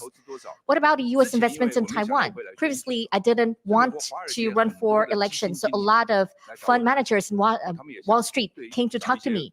They also want to find some people who understand politics. They only ask me a question. They only ask me, will there be a war? Will there be a war? If there's war, they would rather invest in Japan, just like Warren Buffett. He said TSMC is very good, but because of the geopolitical risks in Taiwan, so he makes investment in Japan. In reality, because of the doubts of war in Taiwan, a lot of foreign companies don't want to come to Taiwan. Not just that, a lot of rich companies or rich people in Taiwan are moving their assets abroad. According to the newspaper, you can say Mayor Jiang Wan-an wants to have Taylor Swift to perform in Taiwan. Actually, I extended the invitation last year. She wanted to come, but later she decided not to. Why not? Actually, I was contacting Taipei Dome. She said because of the geopolitical risks in Taiwan, even the world-class celebrity stars from the world don't want to come to Taiwan. Even an entertainer and an artist don't want to come to Taiwan. What about a capitalist brings so much money? They don't want to come. So this is a very crucial question. Without peace in Taiwan, no one wants to invest in Taiwan. Without investment in Taiwan, Taiwan will not have modernized or improved development in industries like AI, but rather like TSMC would have to move abroad. So we have the TaiwanPlus one approach. So that's how we hollow out Taiwan. So DPP has caused tensions across the Taiwan Strait, and the U.S. has been saying, well, this general and that general saying there will be wars against the Taiwan Strait. So a lot of investment do not come to Taiwan. So without investment in Taiwan, how can we have high salaries? How can young people have high salaries? So it's very simple. Ms. Xiao Kim, it's your turn to respond. You have 2 minutes. First of all, I've heard some misinformation again. Again, foreign investment are continuing to coming to Taiwan. During President Tsai's leadership, we have seen record level foreign investment. It has reached over $2 trillion into Taiwan. We are also seeing reshored investment from Taiwanese businesses who are investing more money in Taiwan. We continue to bolster, to upgrade our industries. We are also very grateful to a lot of US companies, Google, Amazon, Micron, as well as many global companies that continue to enhance and increase their investments in Taiwan. Microsoft has also set up an R&D center in Taiwan. They have hope in Taiwan. And it is not what you have described that they are trying to run away. In fact, it is the DPP's policy. We have improved our infrastructure. We have a better environment of good cybersecurity. Our products are reliable, are trusted, and that is why people are investing in Taiwan. Over the last couple of years, some foreign investments, they use Taiwan as a hub to invest, to expand into China. But in recent years, we see that a lot of these foreign companies, they have left China. They came to Taiwan because Taiwan is more trusted. As for TSMC's investment in the United States, TSMC is a company that we are all proud of. It is not something that you use for your political gains. It is a sacred production for all of all. And based on their own strategies, based on the needs of their clients, they must have a greater global presence. They are also increasing their investment in Taiwan. We should support a company like TSMC. We should help them resolve issues. We also hope all Taiwanese businesses, when they are strategizing globally, we can support them. Now, Mr. Zhao Shaokang, you have 1 minute to ask a question, please. Ms. Xiao just said that Taiwan's infrastructure is very good, but we are facing shortage of water, power, manpower, everything. During the Ma administration for 8 years, we never had any blackouts. But during the 8 years of President Tsai, we had 4 major blackouts. And in the future, there will be more blackouts in the future. And the electricity bills is rising. How can that be good? So my question for Ms. Tsai and also for Ms. Wu, you were Americans and you declare to serve the United States. When there are conflicts of interest between Taiwan and the United States, which one will you be loyal to? We know that the America loves Ms. Tsai. When TSMC invests in the United States, Maris Chang said that the cost increased by 50% or even higher. So you're trying to push, so even Mark Liu resigned. Maybe he said, well, it's because of the family or health reasons, but because he faced difficulties in building TSMC's plant in the United States, so that's why he resigned. So Americans loves you, Ms. Xiao. Are you using the relations well? Ms. Xiao Kim, please respond. You have 2 minutes, please. First of all, about the shortage in water or electricity. There's no such shortage in Taiwan anymore. And now our lowest reserve margin, the lowest point was actually in May when President Tsai just took office from the Ma administration. But over the years, with our investment, with all of our efforts, we have increased our reserve margin. So now whether there's a shortage of electricity, the information is very clear. If you use your mobile phone now, you can take a look at the Thai Power Company website. The reserve margin data is disclosed every day, and everything is very transparent. As for the blackout, this is actually 2 separate issues. We know that we should strengthen the resilience of our power grids, and that is why we also have new programs to support the Taiwan Power Company in developing smart grids as well as decentralized power stations so that we can make the power grid more resilient. And this is a very important component in our infrastructure. Cybersecurity, information security is also very important. Both the United States, they have these incidents when the hackers hack into their power companies. We should also secure cybersecurity, especially in our infrastructure. As for water shortage, here in face of climate change, in face of the pandemic, there's also droughts and other natural disasters. But because of very forward-looking programs and plans, we have new dams, for example, the Fei Chui Dam, the reservoir under William Lai's premiership, we have built a new infrastructure. We also focus a lot on water resource, water environment, so that we won't have any serious doubts. As for TSMC's investment in the United States and its difficulties faced, we are all working together. Again, they are addressing the needs of their clients and thus strategizing globally. We should give them the support. We should not be Ms. trying Cynthia to Wu, you may respond now. You have 2 minutes. We believe that the nuclear power plants number 2 and number 3 should have their service extended. And number 4, we'll have to look at what to do in the future. We have to look at the actual situation. The whole point is about making Taiwan more competitive. Taiwan's economy is centered on our manufacturing industry. If our energy is expensive or it's not green, then we'll lose our competitiveness. So we need to safeguard our economic security. And we also need to make our industries more resilient. So, for example, we need to have stable water supply. And in order to achieve this goal, we need to enhance our capabilities. We also have to replace aging pipelines as well as upgrade our reservoirs. When I was at the legislature, I held a hearing back in September. And at the time, I proposed that we should have green investment so that our urban environment can be renewed. Cybersecurity is also very important. In the US, let's say, in the US, they suffered attacks, but what about the high-speed rail in Taiwan? What if it's attacked? So we need to have better cybersecurity defense mechanisms. And in Taiwan, we also have to change from levying just carbon taxes to creating a carbon credit exchange. Now, this will help us strengthen the capabilities of our exporters. Now, moving on to our next round of question and response. The order will be switched. So please, Ms. Cynthia Wu, you have 1 minute to post your question. So in October, I went to the US and attended a series of meetings. I mentioned aging and falling birth rates. I call these problems national crises.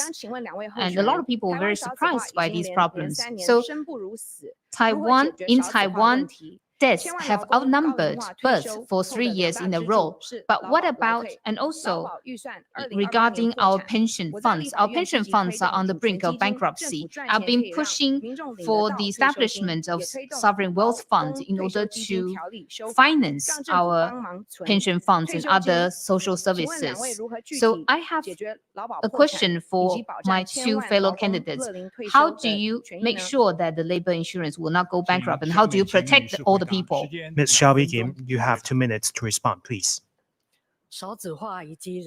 Fertility rate that is low, and also the demographic challenges. This is a shared challenge among all the different industrial nations. Japan and also many other countries also face a similar challenge, and we should treat it seriously. Therefore, we have developed a lot of programs, including long-term care programs. In recent years, President Tsai, since she took office, she has increased labor long-term care budget significantly from less than $5 billion to $80 billion.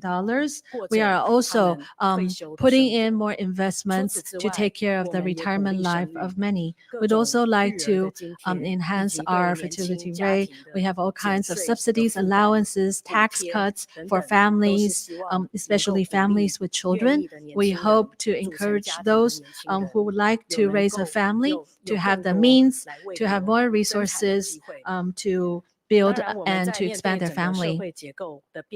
As we face these demographic changes in our society, we also understand that a lot of these workers, they are facing a lot of changes in the labor market as well. And that is why we want to introduce new technologies to enhance our overall productivity. We are seeing, like, for example, in traditional industries, high-tech as well as service industries, we want to enhance the overall productivity by introducing new technologies to address labor shortage. Demographic policy is a very important area for the government.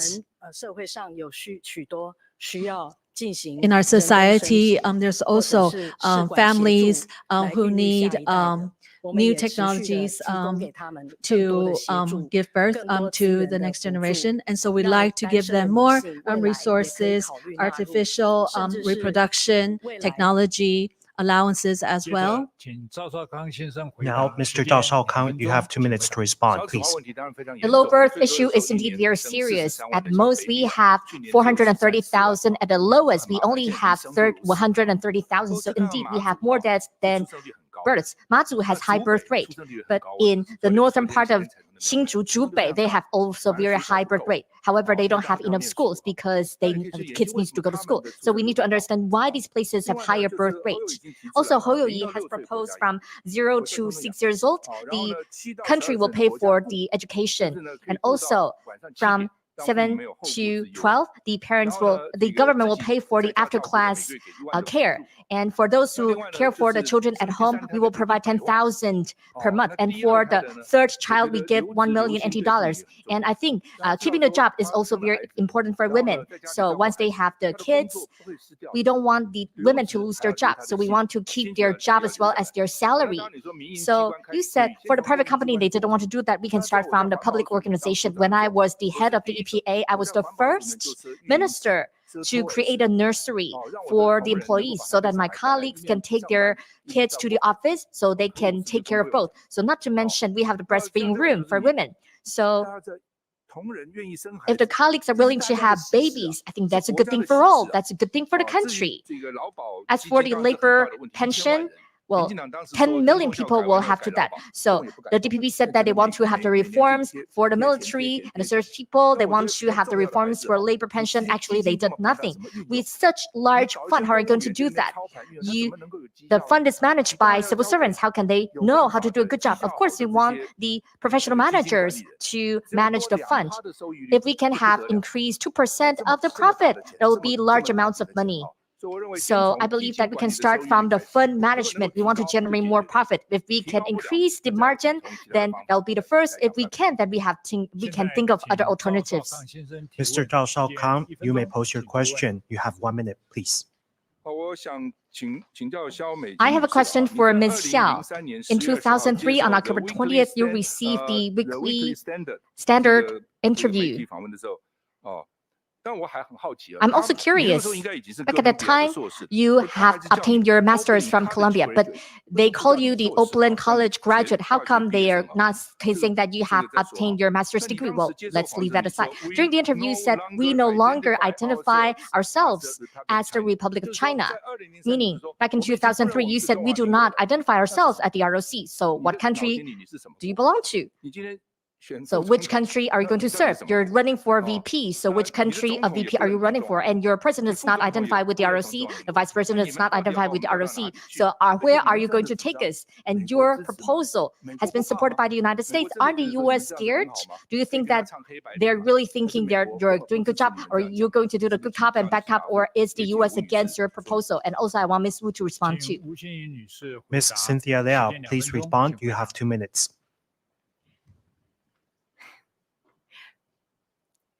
Well, just now, Mr. Zhao's question was actually for Ms. Xiao, and suddenly he asked me to respond. So here, I just want to tell you that don't just treat me as an invisible person. We have 30% support from the electorate. You can see that in the last few days, during our political rallies, there were always a lot of people, 30,000, 50,000 people just showed up. without we having to mobilize them. So do not try to use strategic voting, because this way you are wasting your vote. In an election, you have to treasure your vote. 100 years ago, women were not allowed to vote. So you see, in Taiwan, we are very fortunate that we can vote. In China, people cannot vote. But in Taiwan, please come out to vote for who you think is best to lead Taiwan. That is us, the Ke-Wu ticket.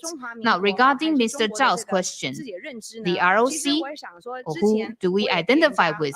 Previously, people said that I call myself Chinese and so on, but we are all part of the Chinese culture tradition. I'm running for vice president for the ROC. My ancestors came from Fujian in China, but I was born in Taiwan. I love Taiwan, and I'm standing here with the people of Taiwan. And my family, we've been here for generations. We started off as business people, and now we are involved in politics. When I was invited to become the vice president candidate, and I was thinking that it was a great opportunity for me, because now I can help more people and help the land. Thank you. Ms. Xiaobei Kim, please respond. You have 2 minutes. Thank you. So there's a number of questions. First of all, how come I was described as a graduate from Oberlin College? Again, I don't know how to address you, whether you are a president of BCC or your other positions. Here, I know that the KMT, you have really digged into all the profiles. You try to look at what I said 20 years ago to attack me. So you know that I'm a very prudent, careful person. You had to go back 2 decades to find those words. I want to give you the complete context of those words. Actually, at that time, I was describing that when we are in the international community, when we are participating in international events, we don't want to have any confusion between those from Taiwan and those from PRC. And that is why when we publicly introduce ourselves, we say we are Taiwanese. A lot of overseas students from Taiwan, when you go abroad, you will also say that I am from Taiwanese. Is it that embarrassing? And that was the original context of my words. As for the issue of national identity and also ROC, in earlier years, Taiwan has gone through the authoritarian rule, one power rule, where there's no distinction between party and government. And indeed, a lot of Taiwanese, they have doubts about the regime of the ROC. Yet, we have lifted the martial law. The Republic of China has gone through 20 years, 30 years of democratization. So today, the identity of ROC and Taiwan is no longer a cause of social conflict. We should unite. No matter you are more pro-ROC or you're the Taiwan side, we are all safeguarding this piece of land. Together, we work for this nation. So democracy is our most precious asset. Although we had this dark past, at this very day, we are very proud of the Republic of China, Taiwan. We are standing on the forefront of global democracy, and we should safeguard it. Ms. Xiaobei Kim, please pose your question. You have 1 minute, please. So KMT in the Legislative Yuan, you have boycotted a number of legislations proposed by President Tsai. You said that the forward-looking infrastructure is a waste of money. Chairperson Go also criticized us, and they also criticized the other central government ministries, saying that we're wasting money. Yet in face of future transportation, infrastructure, railway infrastructure, forward-looking infrastructure for climate change, water resources, and also the important infrastructure in Taipei City, the designated pipe for the Feichui Reservoir. These were all passed and implemented during Premier Lai. So when you criticize the forward-looking infrastructure, when you are criticizing that these social programs are a waste of money, then what are your concrete actions? What are the programs that you think are unnecessary? Is it railway? Is it metro line? Is it water pipe? Or is it long-term care or child care? Mr. Zhao Shaokang, please respond. You have 2 minutes. When Ms. Xiao responded to my previous question, she didn't answer my question. I asked you, well, you've got your master's degree. How come? They only say that you have the bachelor's degree, and you're calling me chairman or the political golden boy. No matter what you say me, well, I think I still obtain my degrees, and my degrees are real. So when talking about not electricity, that's because our economy is so good. Because we have bad economy, so our electricity consumption is lower. It's bad. Well, you said, well, not so many young people are paying tax. The reason is because, don't you think that they want to pay tax? It's because they're making less money. So you don't really understand what's the cause, what's the reason. So I was just amazed by your comments. So the $880 billion of a forward-looking project is such a large amount of money. A lot of people have complaints. We need to have plans first, and then we have the budget. But you do it the other way around. So you have the budget first, and then a lot of people do it for money. In order to get more money, so they have to create a plans, and the plans basically are not comprehensive enough. In the previous, how can the government propose these major programs? They need to go through many checks and balances and send it to the Public Construction Committee, and it will be sent to the Economic Development Council for review. We have so many controls, unlike the DPP's method.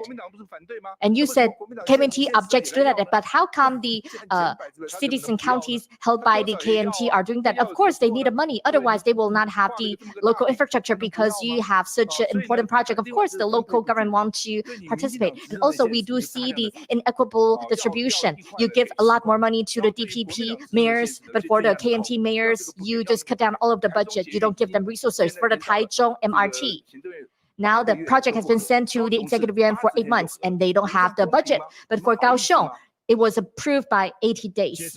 It's not fair. Ms. Cynthia Wu, please respond. You have 2 minutes. I think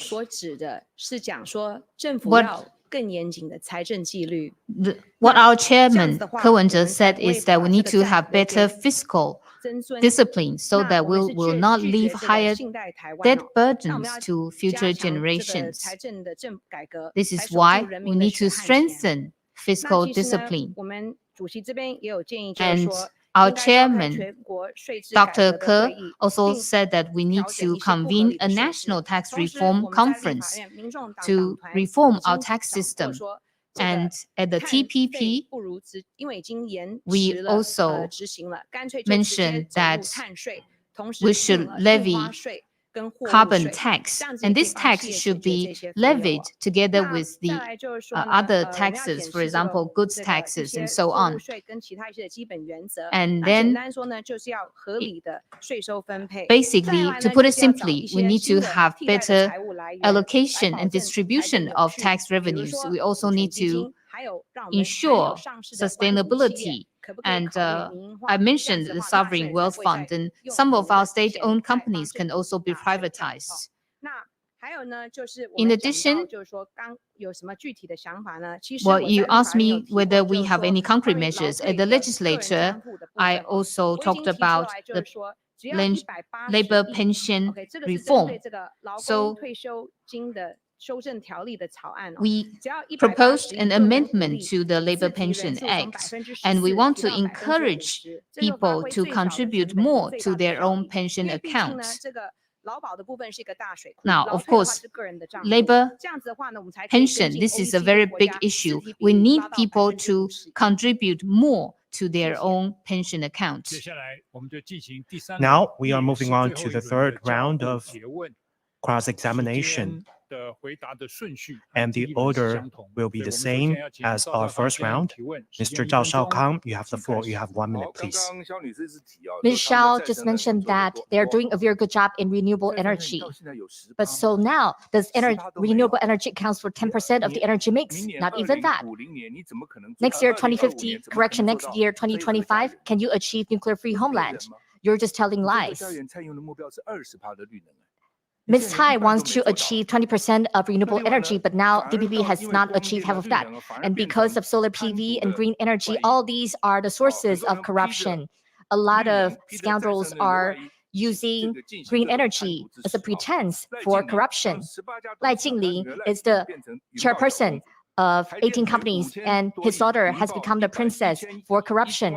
And for the leopard company, they can have $110 billion of businesses, and the TPC is failing, and other private companies are making profits. So a lot of DPP affiliated people are just enjoying the extramarital affairs, prostitution, and also how are you going to respond to that?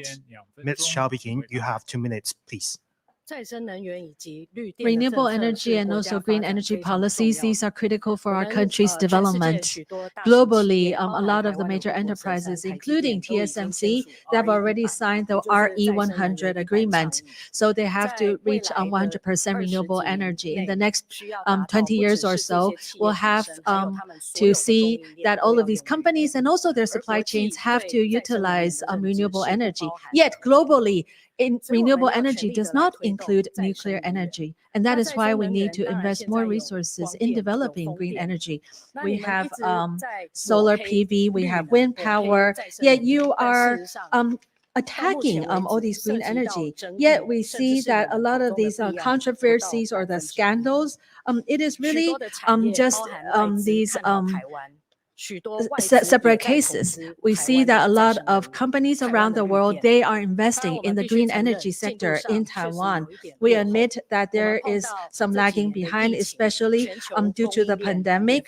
There are these interruptions in the global supply chain. Yet we will continue to catch up.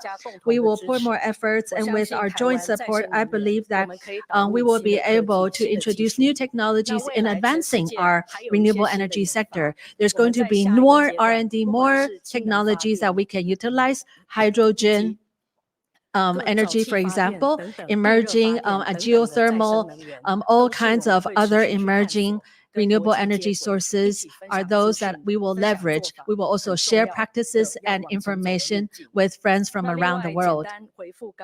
Here, I would also like to briefly respond to the sovereign wealth fund issue. All kinds of investment, it contains risks. And when it comes to national budget, we need to have a very clear, comprehensive measure. We also need an independent mechanism to manage the fund. We look at Norway, Singapore, there's also some losses with their sovereign wealth funds. Ms. Cynthia Wu, you have 2 minutes to respond, please. Just now, Mr. Zhao asked a question. He asked about whether energy supply is sufficient, and he also talked about corruption. So my response is like this. Taiwan has a very strong manufacturing industry, so we have to take a pragmatic approach to see whether we have sufficient energy supply. We also need energy resilience. Now, when we talk about nuclear energy, we should not be bound by ideology. In Europe, I saw that a lot of countries, like Luxembourg, they signed an agreement to abolish the nuclear energy, but manufacturing only made up 6% of their national GDP, and they still use nuclear energy. It's just that the nuclear energy came from other countries. Now, Taiwan is an island. We cannot buy from other countries. So we have to be serious about this and communicate with the public. Of course, nuclear energy and also solar energy will create waste. Now, nuclear fusion will not create waste, but the technology is not yet mature. It's just that we cannot afford to wait.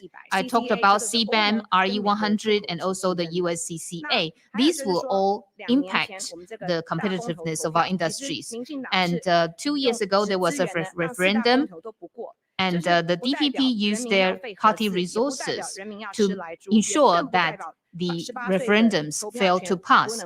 But that doesn't mean that that's what people really think. And also, I want to talk about corruption.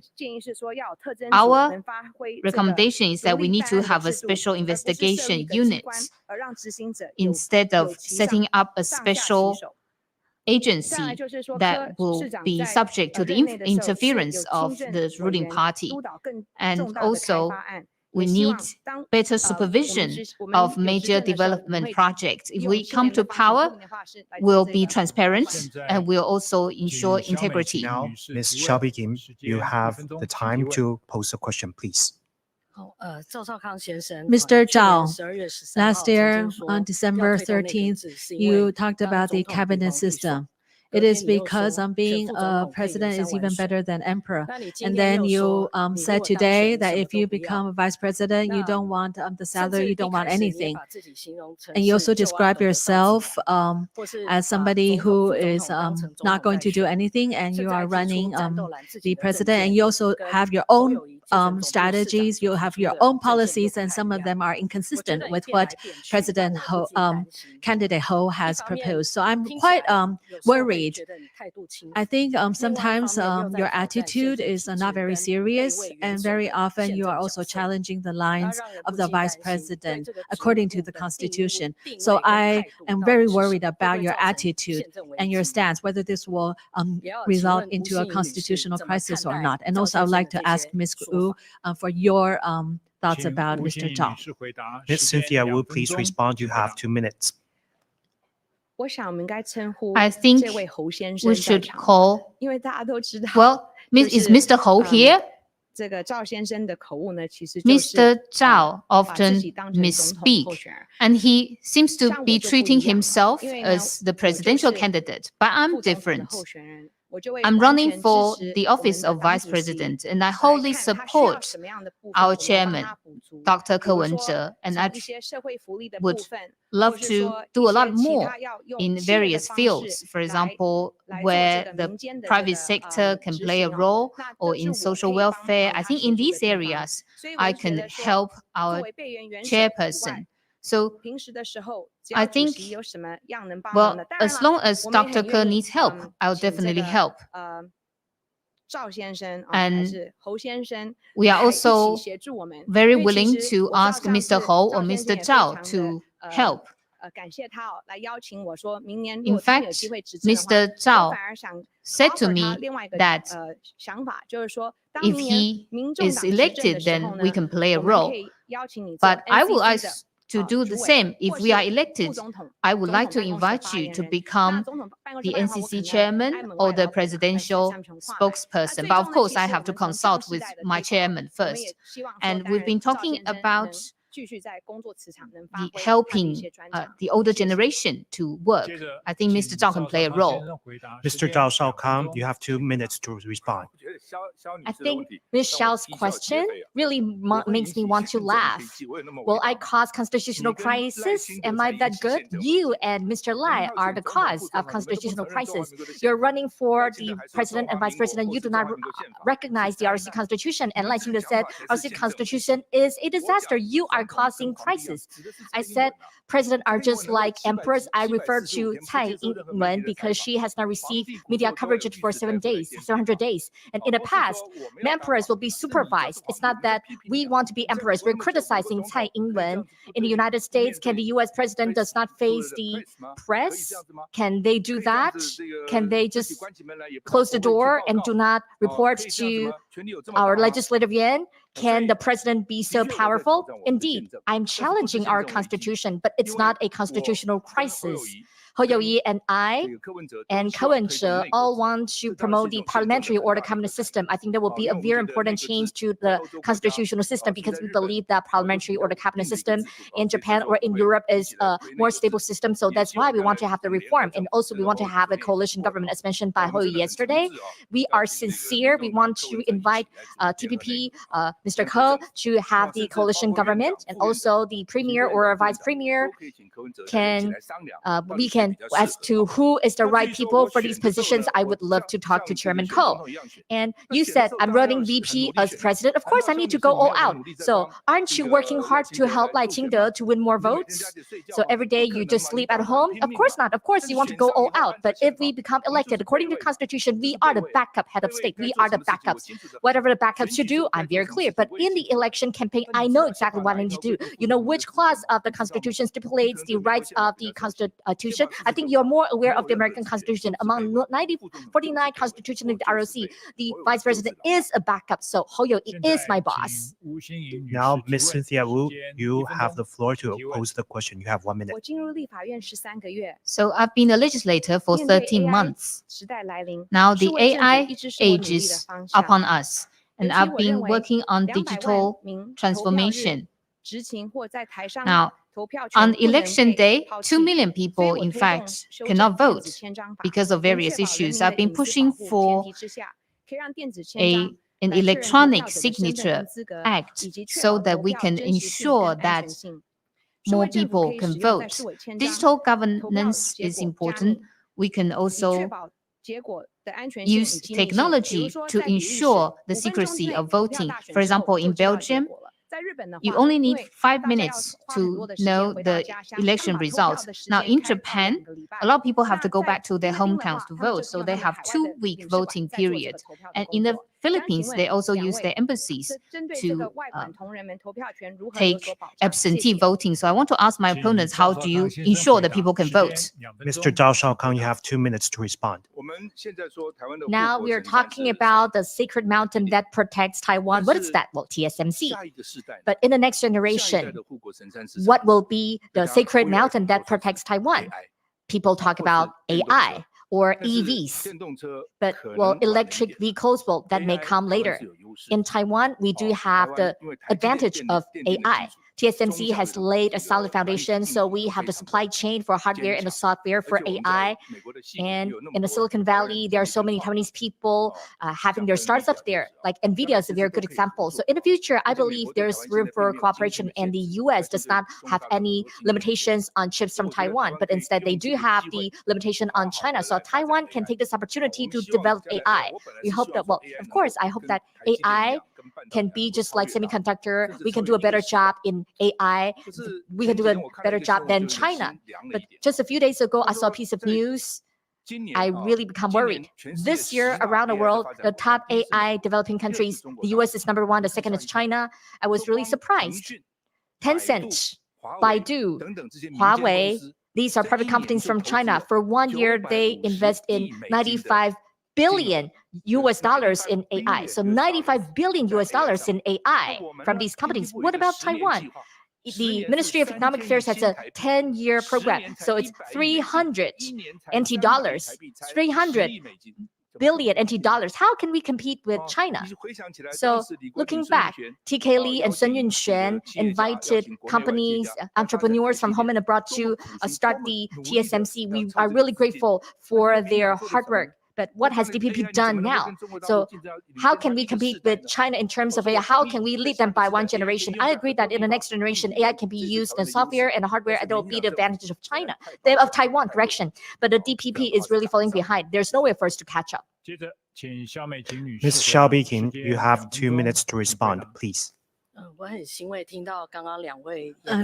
quite comforted to hear that both of you put emphasis on AI, and believe that once we're elected, we can invite both of you to promote AI and develop AI policies together. AI is indeed a very important area. There's still a lot of different aspects that we have to take care of. For example, cybersecurity. Cybersecurity is not just a mechanism for protection, it is also an industry. And that is why the 6 core industries, one of it includes cybersecurity.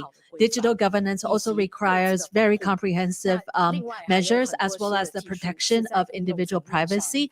A lot of these new technologies, AI will cover a broad area, not just the conventional industries that we know, chip manufacturing, hardware. There's also a lot of software components, and even into arts, medicine, healthcare. So we should continue to support AI applications and development, both in hardware and software development. As for the services provided by the government, and whether absentee voting is a system that we'd like to develop, and also the idea, the programs related to e-governance, this is what we are already doing. We would also ensure that under the foundation of cybersecurity and also individual data protection, we can continue to advance in this area. In addition to AI, we are also working with the United States for the next batch of agreements on the US-Taiwan initiative on 21st century trade. We have digital governance included as well. We want to have a more globalized, consistent standards across the border to provide the confidence for the industries. So here, it's not just Taipei and Silicon Valley belonging to the same ecosystem. We also can strategize abroad to work with more partners from around the world. And also based on this high standard agreement, we can develop further. The cross-examination has now come to an end. Now we are moving on to the fourth session, the final session, where our candidates will deliver their closing statement.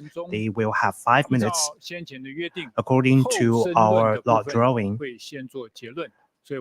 Those who make their first opening statement will deliver their closing statement first. Mr. Zhao Shaokang, please.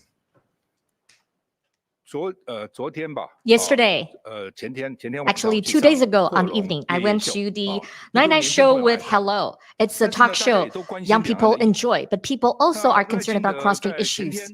2 days ago, Lai Ching-te, in the debate, he said ROC is a disaster. And he said it's a slip of tongue. He said the ROC constitution is a disaster. But I think these two are the same. ROC are just like, and ROC constitution are just two sides of the same coin. Lai Ching-te is the greatest threat to Taiwan's peace. It's not a slip of the tongue. I think that's his belief. It's his sense of value. It's his constant proposal. Tonight, next morning, if Taiwan floats to Hawaii in between the American continent, and that's, well, whatever you want to do, you can do that. But China is right next to Taiwan. The KMT relocated to Taiwan, so we still have some kinds of connection with China.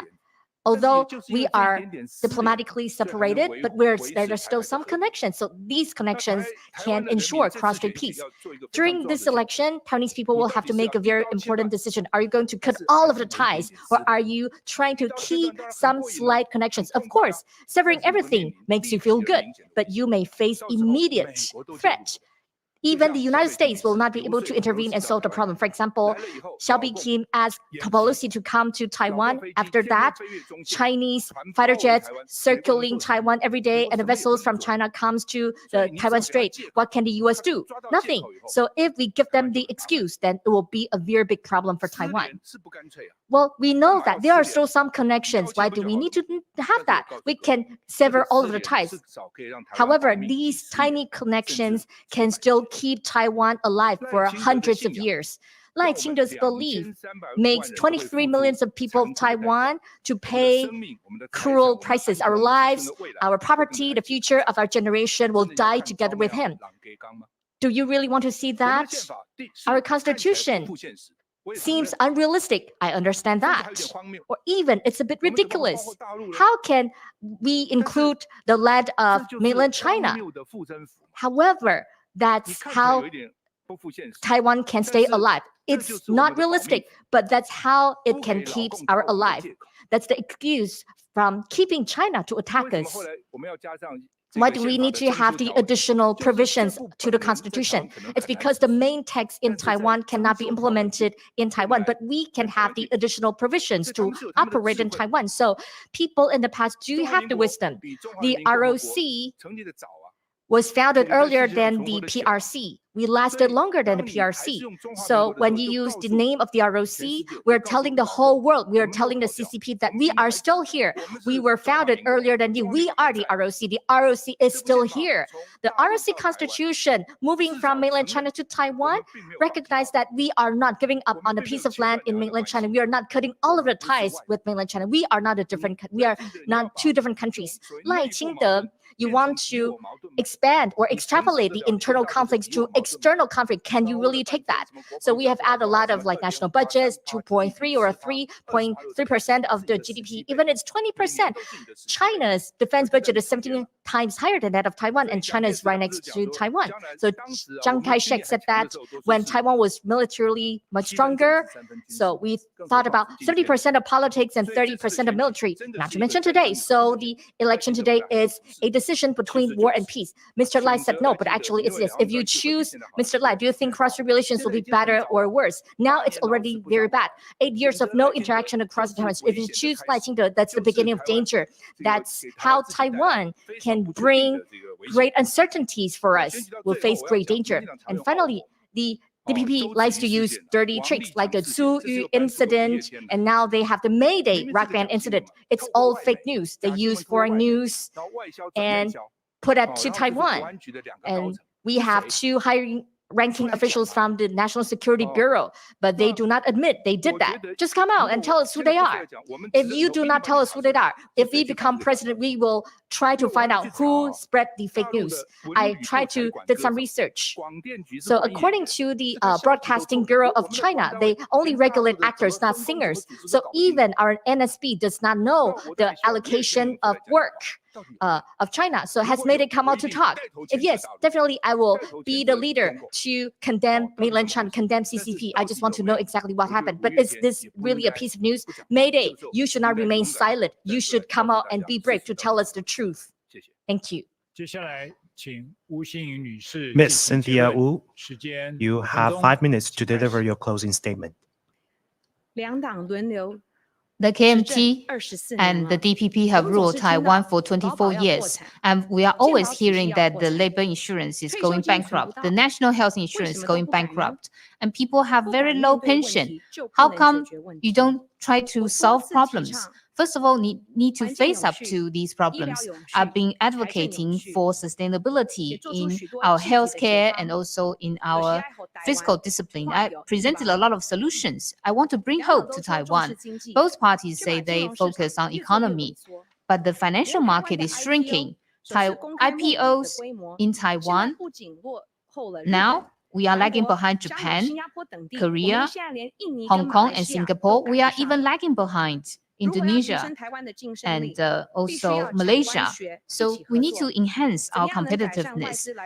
The government and the private sector and also the academia have to work together. We can take a look at the annual white papers issued by MCHAM and also the European Chamber of Commerce.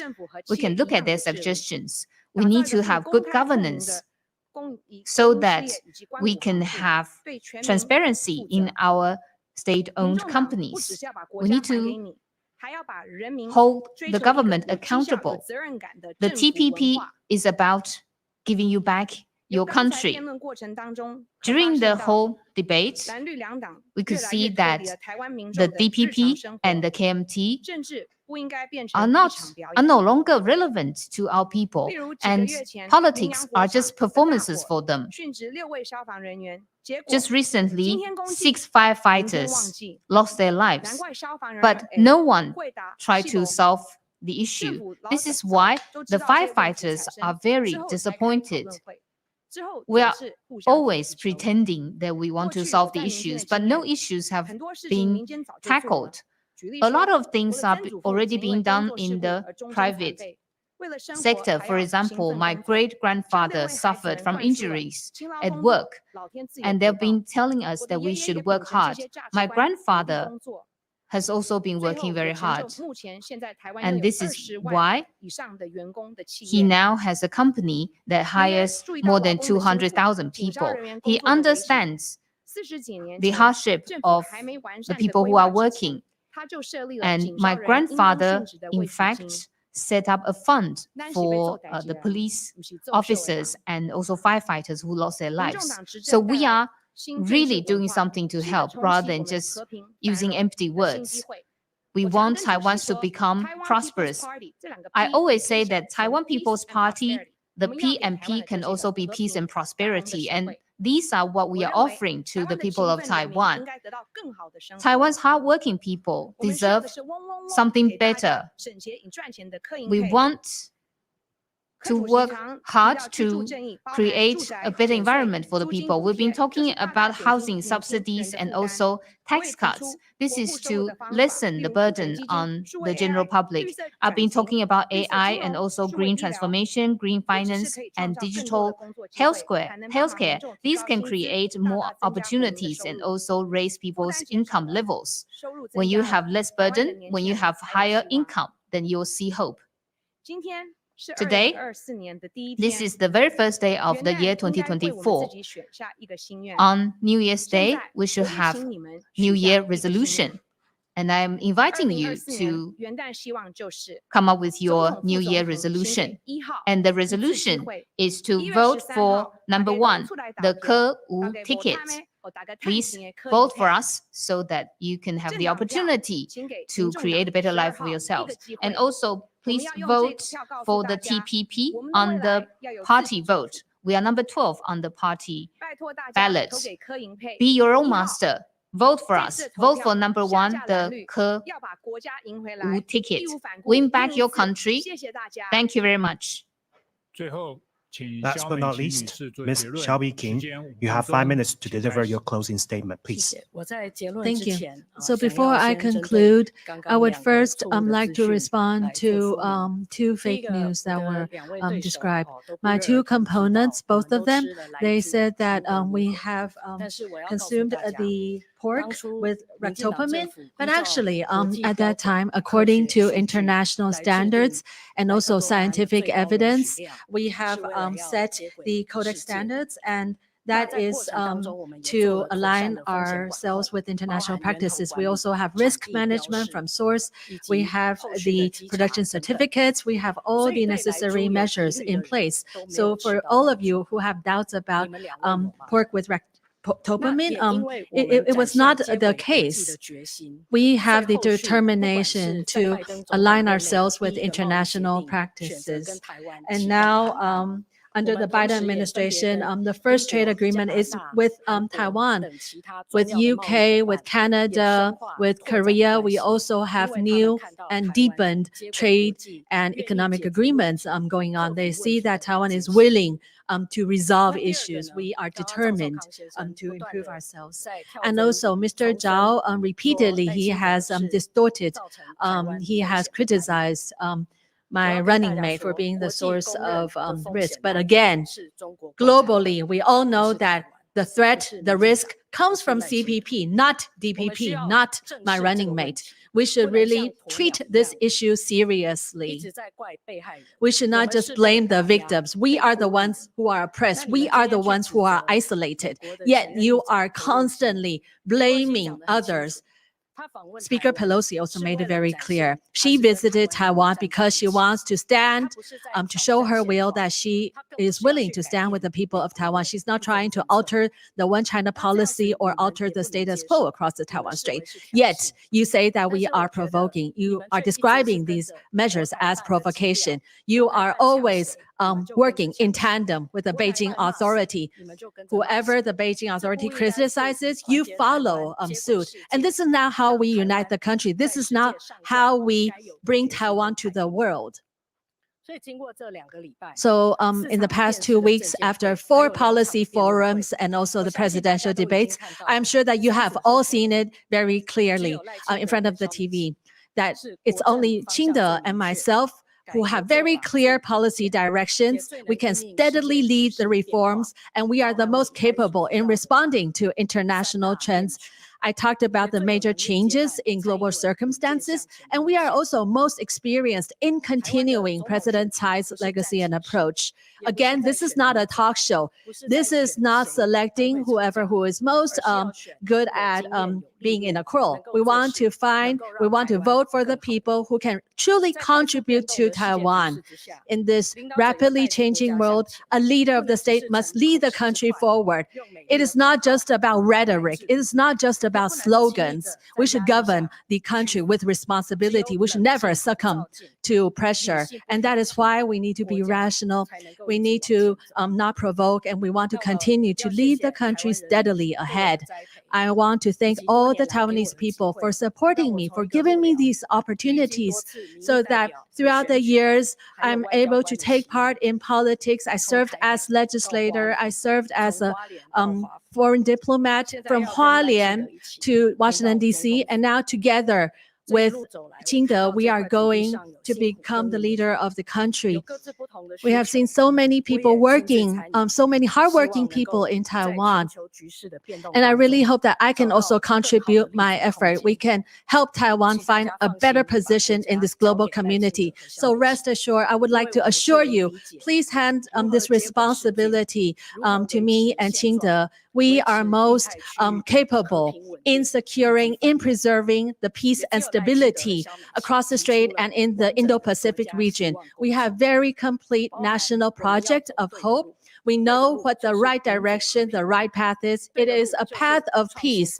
It is a path of innovation and prosperity. It is also a path of justice and sustainability. We are ready. We are prepared. We have the experience. We want to select the right people, and we are ready to take on this responsibility to contribute everything to Taiwan. It's not an easy journey, but because of our joint effort, the world is now recognizing Taiwan's achievement. And together, let Taiwan shine. Let us make Taiwan a Taiwan of the world. The 2024 televised vice presidential debate has now come to an end. I would like to thank the three candidates and the live audiences and viewers in front of the TV. Through the debates that we had for our candidates for presidency and vice presidency, I'm sure that you are now better understand of our candidates. Our democracy has drawn the world's attention. Please come out and vote, because your vote will determine our future. Please remember to vote on January 13th. Happy New Year and good luck on Taiwan.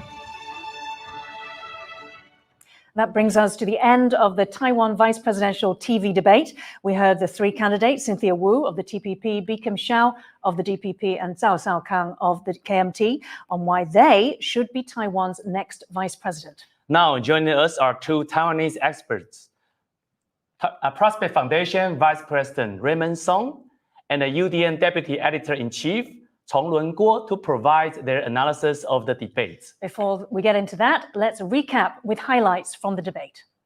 Mr. Zhao Kang, you have 1 minute to ask a question, please. Ms. Hsiao just said that Taiwan's infrastructure is very good, but we are facing shortage of water, power, manpower, everything. During the Ma administration for 8 years, we never had any blackouts. But during the 8 years of President Tsai, we had 4 major blackouts. And in the future, there will be more blackouts in the future.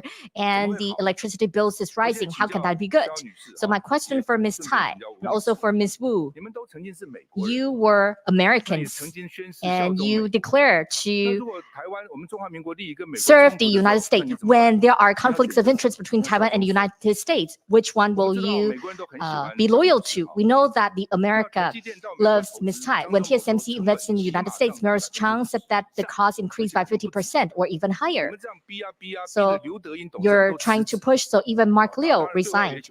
Maybe he said, well, it's because of the family or health reasons, but because he faced difficulties in building TSMC's plant in the United States, so that's why he resigned. So Americans loves you, Ms. Hsiao. Are you using the relations well?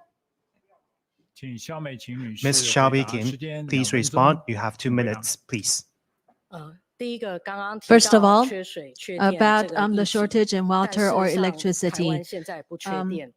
There's no such shortage in Taiwan anymore. And now our lowest reserve margin, the lowest point was actually in May when President Tsai just took office from the Ma administration. But over the years, with our investment, with all of our efforts, we have increased our reserve margin. So now whether there's a shortage of electricity, the information is very clear. If you use your mobile phone now, you can take a look at the Thai Power Company website. The reserve margin data is disclosed every day, and everything is very transparent. As for the blackout, this is actually 2 separate issues. We know that we should strengthen the resilience of our power grids, and that is why we also have new programs to support the Taiwan Power Company in developing smart grids as well as decentralized power stations so that we can make the power grid more resilient. And this is a very important component in our infrastructure. Cybersecurity, information security is also very important. Both the United States, they have these incidents when the hackers hack into their power companies. We should also secure cybersecurity, especially in our infrastructure. As for water shortage, here in face of climate change, in face of the pandemic, there's also droughts and other natural disasters. But because of very forward-looking programs and plans, we have new dams, for example, the Fei Chui Dam, the reservoir under William Lai's premiership, we have built a new infrastructure. We also focus a lot on water resource, water environment, so that we won't have any serious doubts. As for TSMC's investment in the United States and its difficulties faced, we are all working together. Again, they are addressing the needs of their clients and thus strategizing globally. We should give them the support. We should not be Ms. Cynthia Wu, you you may respond now. You have 2 minutes. We believe that the nuclear power plants number 2 and number 3 should have their service extended. And number 4, we'll have to look at what to do in the future. We have to look at the actual situation. The whole point is about making Taiwan more competitive. Taiwan's economy is centered on our manufacturing industry. If our energy is expensive or it's not green, then we'll lose our competitiveness.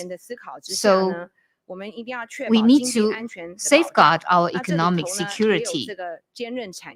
And we also need to make our industries more resilient. So, for example, we need to have stable water supply.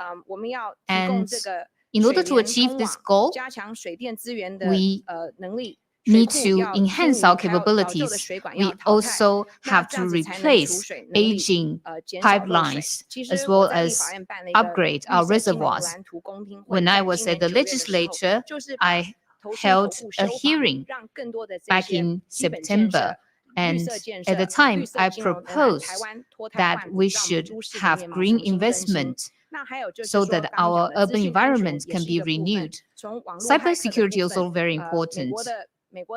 In the US, let's say, in the US, they suffered attacks, but what about the high-speed rail in Taiwan? What if it's attacked? So we need to have better cybersecurity defense mechanisms. And in Taiwan, we also have to change from levying just carbon taxes to creating a carbon credit exchange. Now, this will help us strengthen the capabilities of our exporters. The second change are the uncertainties in geopoliticals. We are seeing a lot of the conflicts between the rivalry between China and United States, and also the Russian-Ukraine war. Globally, we are all identifying, we are all responding to these new changes. Together with like-minded nations, we are developing better, stronger friendship. We are trying to maintain, to preserve the peaceful status quo. And this is the common denominator shared globally. With calm, not provoking, we want to carefully handle cross-strait relations. And this is why Taiwan has become a reliable global partner. We have received the trust from our international friends. And now, at this very moment, it is the most important common global consensus in preserving the peace and security of the Taiwan Strait. The third challenges that we see are the global challenges, including climate change, emerging technologies, misinformation campaign, as well as a lot of information security challenges. These emerging challenges have posed a lot of challenges to our lives, and they might even threaten the safety and also the survival of many nations. We have just overcame the challenges posed by the COVID-19 pandemic. In face of these challenges, President Tsai, with her leadership, we have developed a lot of bilateral partnerships, as well as the frameworks of GCTF. We work with the United States, Japan. We develop platforms on disaster resilience, on fighting cross-border crime. We want to work on more fronts in building constructing relationship. The reason why the service industry is stagnating is because of the ECFA. The trading services agreement has been stalled. There's little room for Taiwan to grow. And there's also restriction regarding labor mobility. you should not mislead the public, saying that the Chinese working in Taiwan can also have the right to vote. So the DPP, you are really deceiving the people just to win votes. Both the KMT and the DPP say that they want to work on the economy and also to upgrade our industries. But in the last 8 years, how come the Taiwanese economy is still stagnating? I'm the first person to come up with carbon tax regulations, and I asked the government to come up with a roadmap within very soon. The point is that I want Taiwan to become an Asian high-tech hub, like the Netherlands of Asia. And also, I came up with amendments to the Central Bank Act, which should set up a sovereign wealth fund so that we can make money for the people. Both the KMT and the DPP say that they want to improve the economy, but the job market is still very bad. Why? Because both parties fail to enhance Taiwan's competitiveness. Politics is about execution. You don't even know how to copy other people's good policies. In this election, I've seen that young people are struggling even more than before. For Taiwanese families, there are a lot of issues to be resolved, namely economy and also security. How come everything is becoming more expensive, but wages are still very low? So who's responsible? In terms of security, campus safety, workplace safety, national security, Taiwan is now called the most dangerous place in the world by the foreign media. Ms. Hsiao in the beginning said that the source of the risk. So I was thinking, what would be the source of Taiwan? That is the DPP. Over the 8 years of DPP's government, we are facing imminent wars. The whole world has been paying attention to Taiwan. They are concerned whether there will be war across the Taiwan Strait. They're concerned whether there will be war across the Taiwan Strait. But who triggered the war? That's the policies of the DPP. Under the mass government of 8 years, nothing happened. Ms. Hsiao also said that KMT adopts the old thinkings. Let me give you one example. Hou Yu-ih supports in the future, we would like to open the Chinese tourists to Taiwan. During the Ma administration, we had 4 million mainland tourists to Taiwan. What about the number of mainland tourists now? Tourism accounts for 11% of the world's GDP. It does not generate carbon. It can promote mutual understanding and it can generate profit for Taiwan. Why would the DPP block that? I travel around Taiwan. I think people are really suffering, whether for taxi drivers, bus drivers, or hotel, B&B owners, restaurant owners, or gift shop owners. They all think that they have very bad businesses. That was the fault of the DPP. The DPP has been saying that over the last 8 years, they have done such a good job. If they have done such a good job, how come 65% of the people want to get rid of the DPP? So I just want to be fair. If you really believe that over the last 8 years, your life has become better, please keep voting for the DPP. Just do it. No problem. If you think that your life becomes worse and in the future your life becomes even worse, please vote for Hou Yu-ih, Zhao Shaokan. Please vote for the KMT. Over here, I would like to make an announcement. I would like to resign from the chairman of the broadcasting company. Let me sign now. I will not become the chairman of the Broadcasting Corporation of China. Starting today, I resign from the chairman and also general manager and a director status of BCC. So date is today. I've been waiting for Lai Qingde. I've been waiting, on and on and on. He does nothing. On Done Taiwan Speak Up, we make you a part of the conversation. I can't stand girls with a guy best friend. Really? I'm still wondering if it sounds timeless enough. It's very complicated. I have to hide my skateboard every time. Really? Why? It's about freedom of speech. People have the values themselves. It's personal choice. A lot of people are not really ready to speak their truth.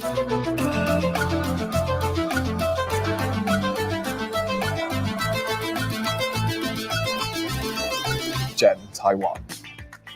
Gen Taiwan, speak up every Tuesday, 8:10 p.m. on TaiwanPlus. We bring you stories from Taiwan.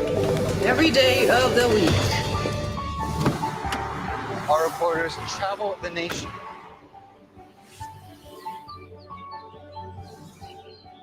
Exploring the issues that matter to you. News from here in Taiwan and around the world. What's up, Taiwan? On TaiwanPlus. For more stories from here in Taiwan and around the world, download the TaiwanPlus app.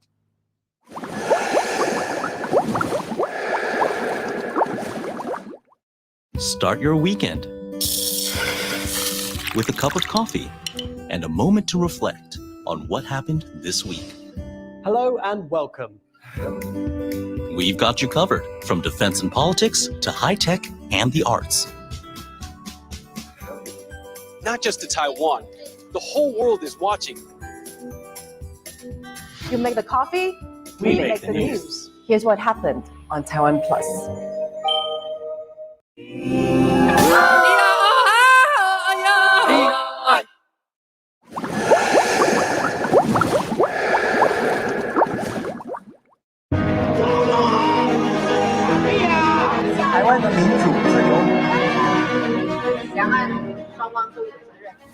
Taiwan votes for a future after President Tsai. A new leader to manage ties with Washington and Beijing. And find balance in a volatile region. In an election that could reshape our world. TaiwanPlus, your guide in uncertain times. Bringing you analysis from Taiwan and abroad. Immediate reactions as the results roll in. And a deep dive into Taiwan's future. Join us on election night for our live specials. Taiwan Talks, Taiwan Votes, and Taiwan Connects. Only on TaiwanPlus.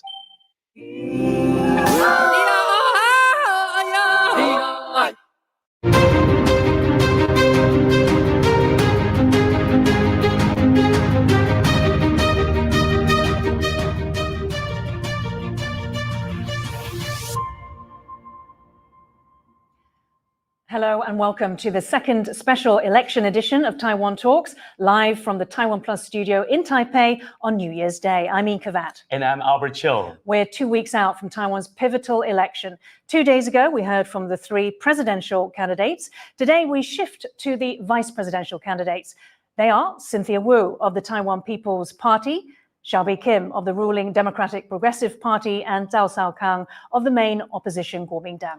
Which one of these candidates will make up the winning tickets to jointly lead Taiwan into the next 4 or possibly 8 years? What role will the next vice president play in helping shape the future of the Taiwan Strait and the region?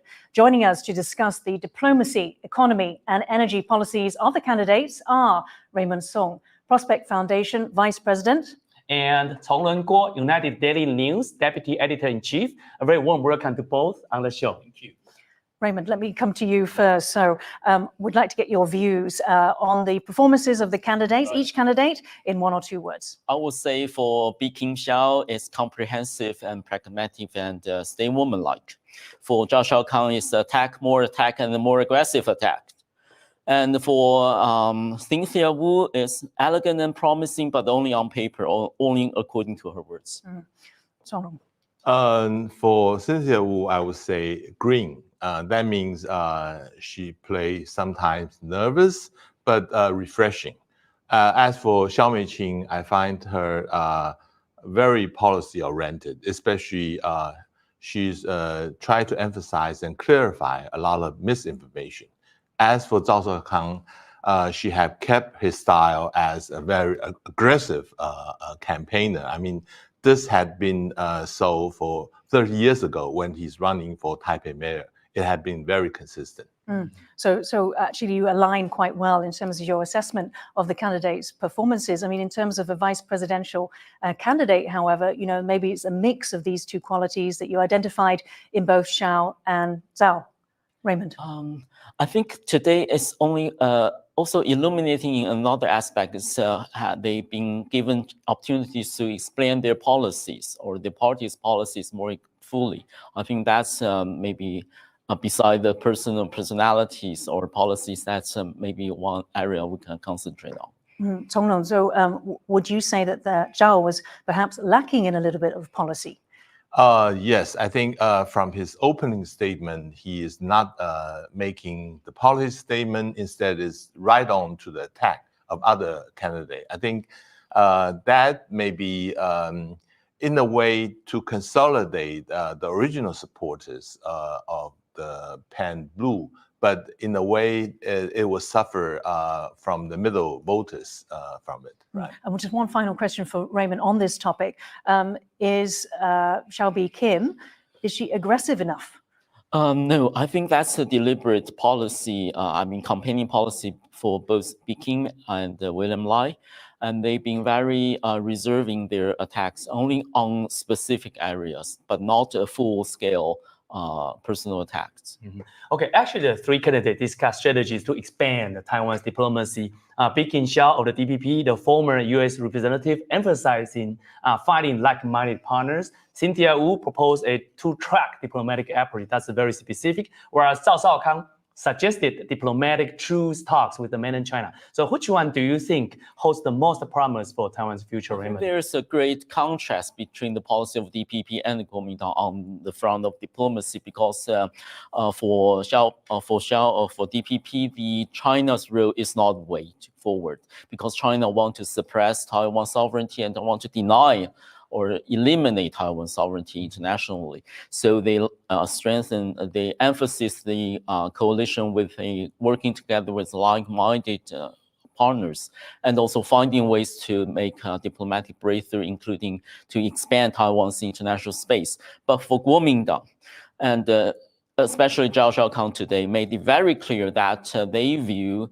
the relationship between Taiwan and China is higher than Taiwan's diplomacy. They think that's a prerequisite that Taiwan needs to get along with China well, so as to have more advances internationally, which is a contradiction in terms, because there's a formula for us who knows about international participation. There's a formula for participating into the international society on the Hong Kong model. For example, submission or acknowledging China's subordinating role over Taiwan in order to get into internationally, which Taiwan tried to avoid. So I think there's a very, very big contrast that I think the Zhao's policy or Kuomintang's policy based on old thinking that China will allow some room for Taiwan, which will given the decision-making power to China. Zhao's argument that the cross-strait relations is even more important than internet relations. Do you agree? Actually, I think Zhao Shaokang is quoting from Frederick Chen, who is the former foreign minister, who said that China policy should have a higher priority than international policy. But I want to emphasize is that Bikin had been emphasized that we should cooperate with the country, like-minded country, which we are all cherish democratic values, so on and so forth. While Zhao Shaokang is saying that we should not provoke China. That's a big contrast. I agree with Mei Qing's talk when she's saying that we should not blame the victim. And I mean, this is a correct point. But in another sense, we should not also put all our chips on international support. Just look at the case of Ukraine. I mean, after 2 years now, Ukraine is going to be suffer from a lack of international support. So the realist approach should be having a two approach at the same time. You have to making a good relations with China while winning the international cooperations. Okay, so leading into my next question quite neatly there, Xi Jinping, of course, reiterated again on his New Year's Eve speech that unification, or as they call it, reunification with between China and Taiwan is inevitable. And we know that he said that he would do this either peacefully or by force. Now, for you, Raymond, how did each candidate, how persuasive were they in essentially saying the other candidates increased risk, we heard that term used, or that they will best safeguard Taiwan's future peace and democracy? That's another big contrast between Kuomintang and DPP, in terms that the Kuomintang says that acknowledging, for example, observation of ROC constitution is a safeguard for preventing China having an excuse to attack Taiwan, which I must say is an old thinking. After Xi Jinping, what you just mentioned about Xi Jinping's 2019 speech on the Taiwan's policy of mainland China, no matter what that problem for them, Taiwan problem has to be solved. And it has to be solved quickly, cannot prolong forever. And even Xi Jinping with Biden's meeting in San Francisco just last month, and also she emphasized that. So the situation has greatly changed. And the old thinking of KMT saying by, for example, putting emphasis on the passwords, for example, he used that 92 consensus or ROC constitutions, by observing that, by opposing Taiwan independence, they can somehow given no excuse to China, which is a myth now. And that space called creativity or creative ambiguity has now gone under Xi Jinping. So I wonder whether KMT's old formula for Taiwan security could work any longer. Tonglong, we heard that Zhao in the speech, he reiterated some of the key themes that the DPP is provoking China through arms sales. It seems to actually go against some of Ho's policies. I think Zhao had made a vivid metaphor, saying that if we can swim the Taiwan island to somewhere between China, American mainland and Hawaii, then you can say whatever you like. I mean, even claiming independence. But now we are just nearby China, so we have to be realistic. And he said, basically saying that we should still remain some link with China in order not to provoke them, and then let us save time, let us find some time in order for Taiwan's own survival. I think basically his argument is buying time. And whether that is a plausible argument hinges upon the assumption you have with China. If you are saying that China is not going to attack anytime soon, that China has its own problem, then buying time is a sound argument. But if you are saying that China is going to take Taiwan, whatever it takes, then the buying time is not going to help any longer. So there's a great difference on the assumption. Right. Okay. Today's discussion also is focused on the national defense budgets and extending the military service. Khim-Hsiao actually attributes the Taiwan Strait risk to Chinese Communist Party.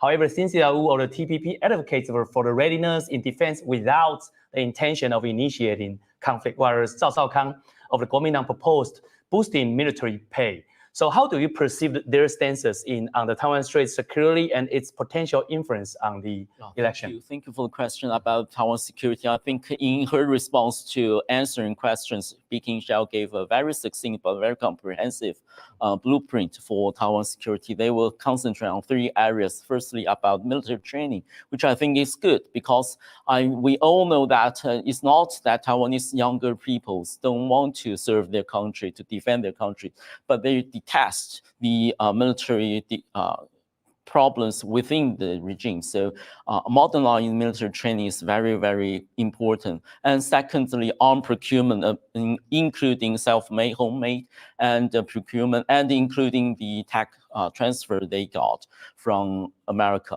And thirdly, it's about the strategy of deterrence, which means that working together with like-minded like Korea, Japan, and the United States to put up this, to hire the cost for mainland China to invade Taiwan. I think it's very succinct but very comprehensive. But Zhao is more selective. Zhao also mentioned that he wants to invest into military spending, including acquiring the capability of source attack, for example, counterattack on the mainland China facilities on China, which will cost a lot and might go off the red line of China. But he also said that we should seek dialogue to reduce the tension. So I think there's some internal conflict between Zhao's argument. So their defense policies, what do you think I about think those? there's a general consensus, both from DPP and KMT, and in this defense policy, it's like KMT is moving toward the DPP stance. I still remember when Zhao Zhaokang is still a talk show host when he's interviewing Hou Youyi, and Hou Youyi is saying that maybe the military service can still cut back to 4 months.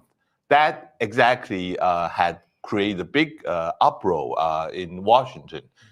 People from AIT and Washington had demand Hou Youyi to making an explanation, and then it turned around, and Hou is saying that we still support 1 year of conscription service. So you can see that there's a multiplication both from KMT as well, right?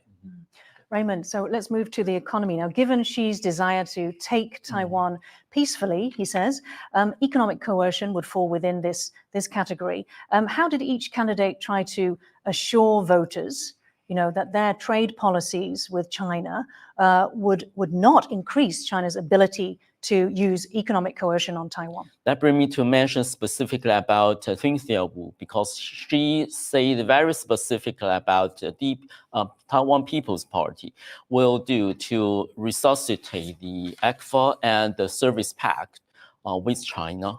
And she argued that the blocking of that pact is the reason why Taiwan's economy is not going forward, which of course DPP and Xi Jinping gave a very, very active account to counter that. And but it's very surprising to me that they stick to that, because that will be hugely controversial, especially about service pact, because service pact is about the service market in Taiwan, which we have already the lack of force or lack of work employees, and it's already plagued by the low salary problem. I don't see how the more closely integrated policy toward that is helpful for Taiwan. And also, thank you for mentioning that, because one absent party here is China, especially China's economy. China's economy is no longer the promising land for Taiwan's economy. Is different, terribly different from 10 years ago or 20 years ago. So it's surprising for me that the blue and the white still stick to the old myth that China somehow provided some promises for Taiwan to develop. So, Torun, could you help to explain, how blue and white can persuade voters that ECFA is the right way? I think this would go back to the global trend right now. So far, WTO did not go anywhere. So now the current trend is a bloc economy. Every country want to join a regional bloc. In Asia, already we are seeing CPTPP and RCEP. There's 2 trading blocs, and Taiwan had trouble joining either of them. And this is kind of frustration Taiwan is now having. We could count on the U.S. support in helping us, but U.S. is neither a member of CPTPP nor RCEP. So this is Taiwan's own difficulty. And if we want to eventually, now the first priority would be CPTPP, since China is not a member, but eventually RCEP is an easy way if we can have a trade agreement with China. So I think that is what the blue and the white, blue and white is getting at. I mean, by using China as a way that we can join this kind of regional organization, but that would have some precondition on political terms. Okay, so I actually have another different question for you, is that Zhao Zhaokang from Kuomintang actually announced his plan to donate his entire vice presidential salary and repurpose the official residence of the social housing. So would you help us to understand this pledge, how does it influence the election? Just like he is conditioned on his resigning from the Central Broadcasting Corporation chairman to the Lai Ching-de's William Lai's residence in Wanli, and then to try to show that he's the one who willing to give up all the privileges. But I don't think it's a reasonable way by giving up the vice president residence. I mean, it's not good for security reasons. After all, he's a backup head of state. I mean, what happened if he and Ho getting elected and he cannot get enough protection? That would be another issue. Right. And Raymond, so constitutionally, what role does a vice president in Taiwan play when they assume office? Right. I think Zhao today make capricious and arbitrary allegation by saying that because that's also highlight his tendency to seek attendance. I feel actually vice president is very important constitutionally, and it's not about our ROC constitution. It's about the working fundamental law of this country. Firstly, about security, because the vice president can access sensitive informations, and it has to have some security clearance to do that. And secondly, about the performing the function or public function of the state, for example, representing the state, and to perform the task given by president, and also he has to prepare to serve the function of presidents when the president become incapable of doing that. So it's very important we elect a vice president to solve, for example, the housing problem, not to give up their residency for solving the problem. But really quick, what actions of a vice president could be considered as crossing the line? I think he gave up. He brushed away the role of vice president very likely for a deeper reason, because the attack on KMT is that really Ho Yo-i had no idea about how to run the country.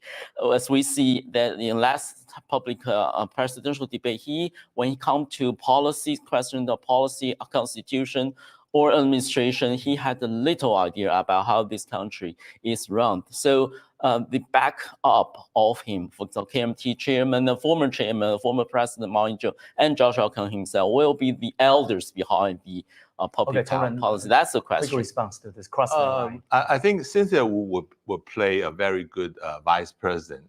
She will behave herself. But in case of Zhao Xiaokang, I think usually people are afraid that he may overstep his role. And then this is exactly already having the effect of scare away the central voters before the elections.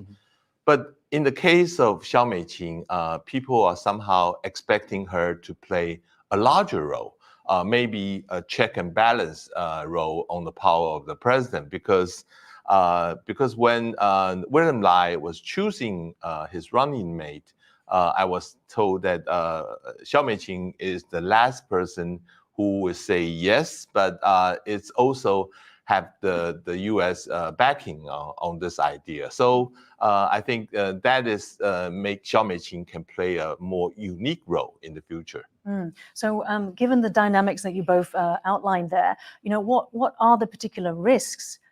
Or I think we have covered the benefits on for the DPP, but what are the particular risks for each party? Should for example, the KMT be voted in, or the DPP, in terms of the outsized role of the VP? I think I must say that Zhao and both Zhao and Ho had very little idea about constitution.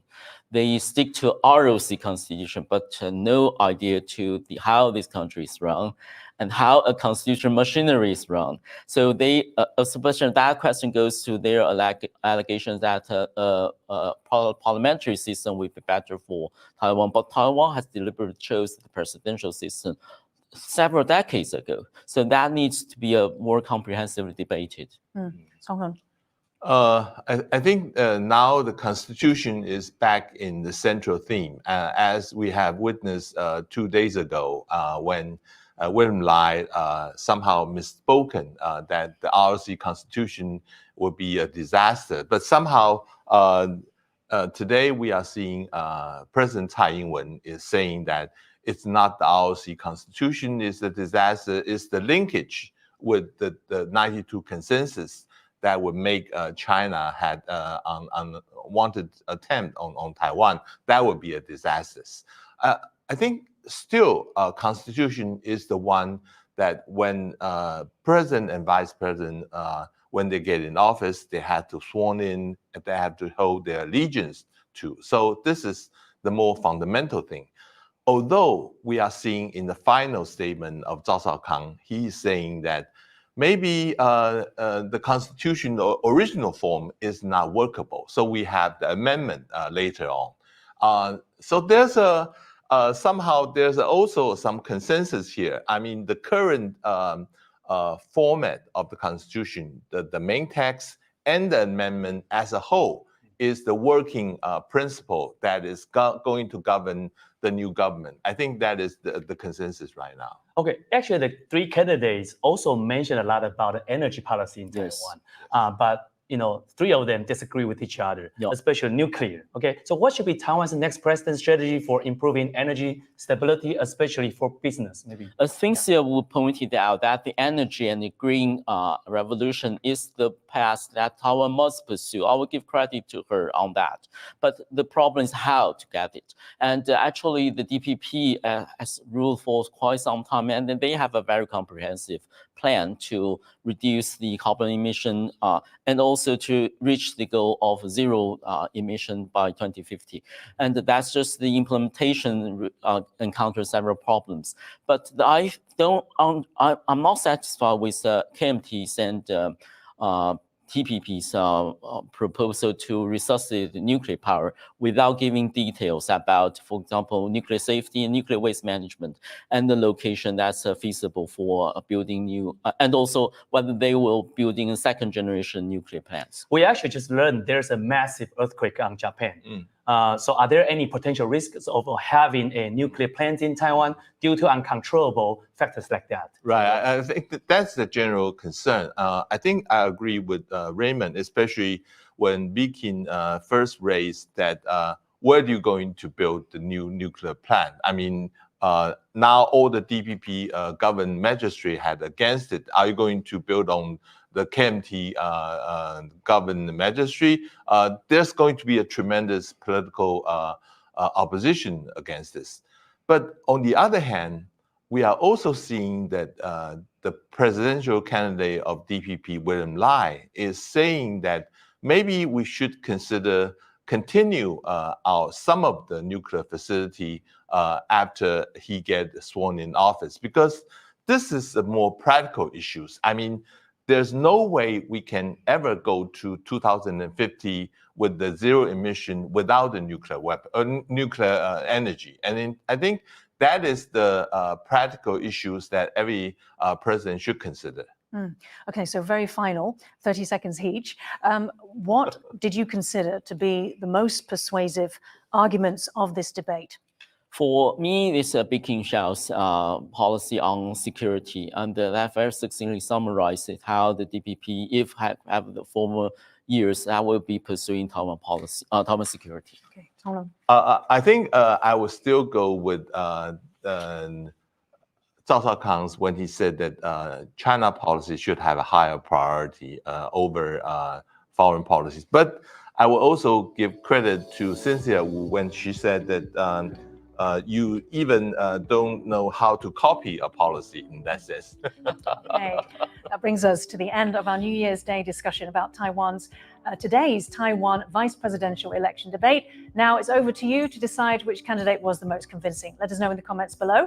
Before we go, a big thank you to our guest, Prospect Foundation Vice President Raymond, and also Tong Lun.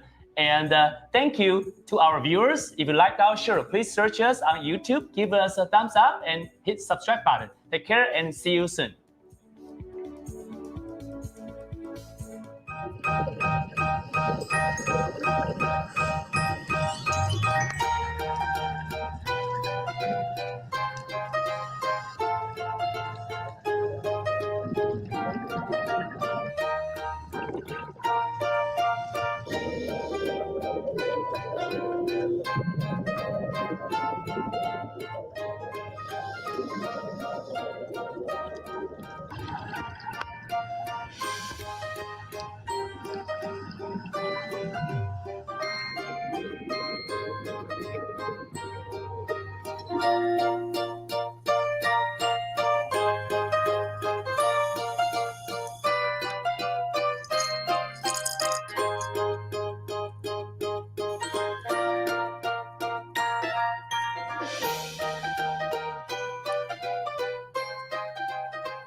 For more stories about animals in Taiwan, follow TaiwanPlus on Facebook and Twitter or download the TaiwanPlus app.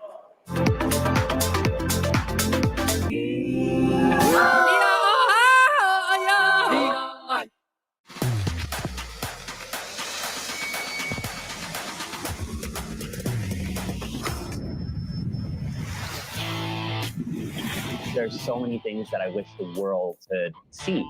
It is amazing to watch this captain maneuver this giant ship. It takes 3 days to cook this. The flavor is unbelievable, incredible. And it's my turn to make something inspired by Chef Gore. It's going to be quite a challenge. Can you imagine that? It's surreal, yet so real. I can't give up. I got some ass kicking to do. Nice move. We're pushing each other to explore and experiment in new, different ways. 5, 4, 3, 2. A warm welcome to TaiwanPlus News. Exploring the issues that matter to you. Not just to Taiwan, the whole world is watching. 很多时候是我们眼睛看不到的地方。 We might encounter mishaps and mistakes along the way. But at the end of the day, it just transmits something straight from the heart. Yes. Cheers. Bon appetit. It is about the fun and it's about the glamour and it's also about something much deeper than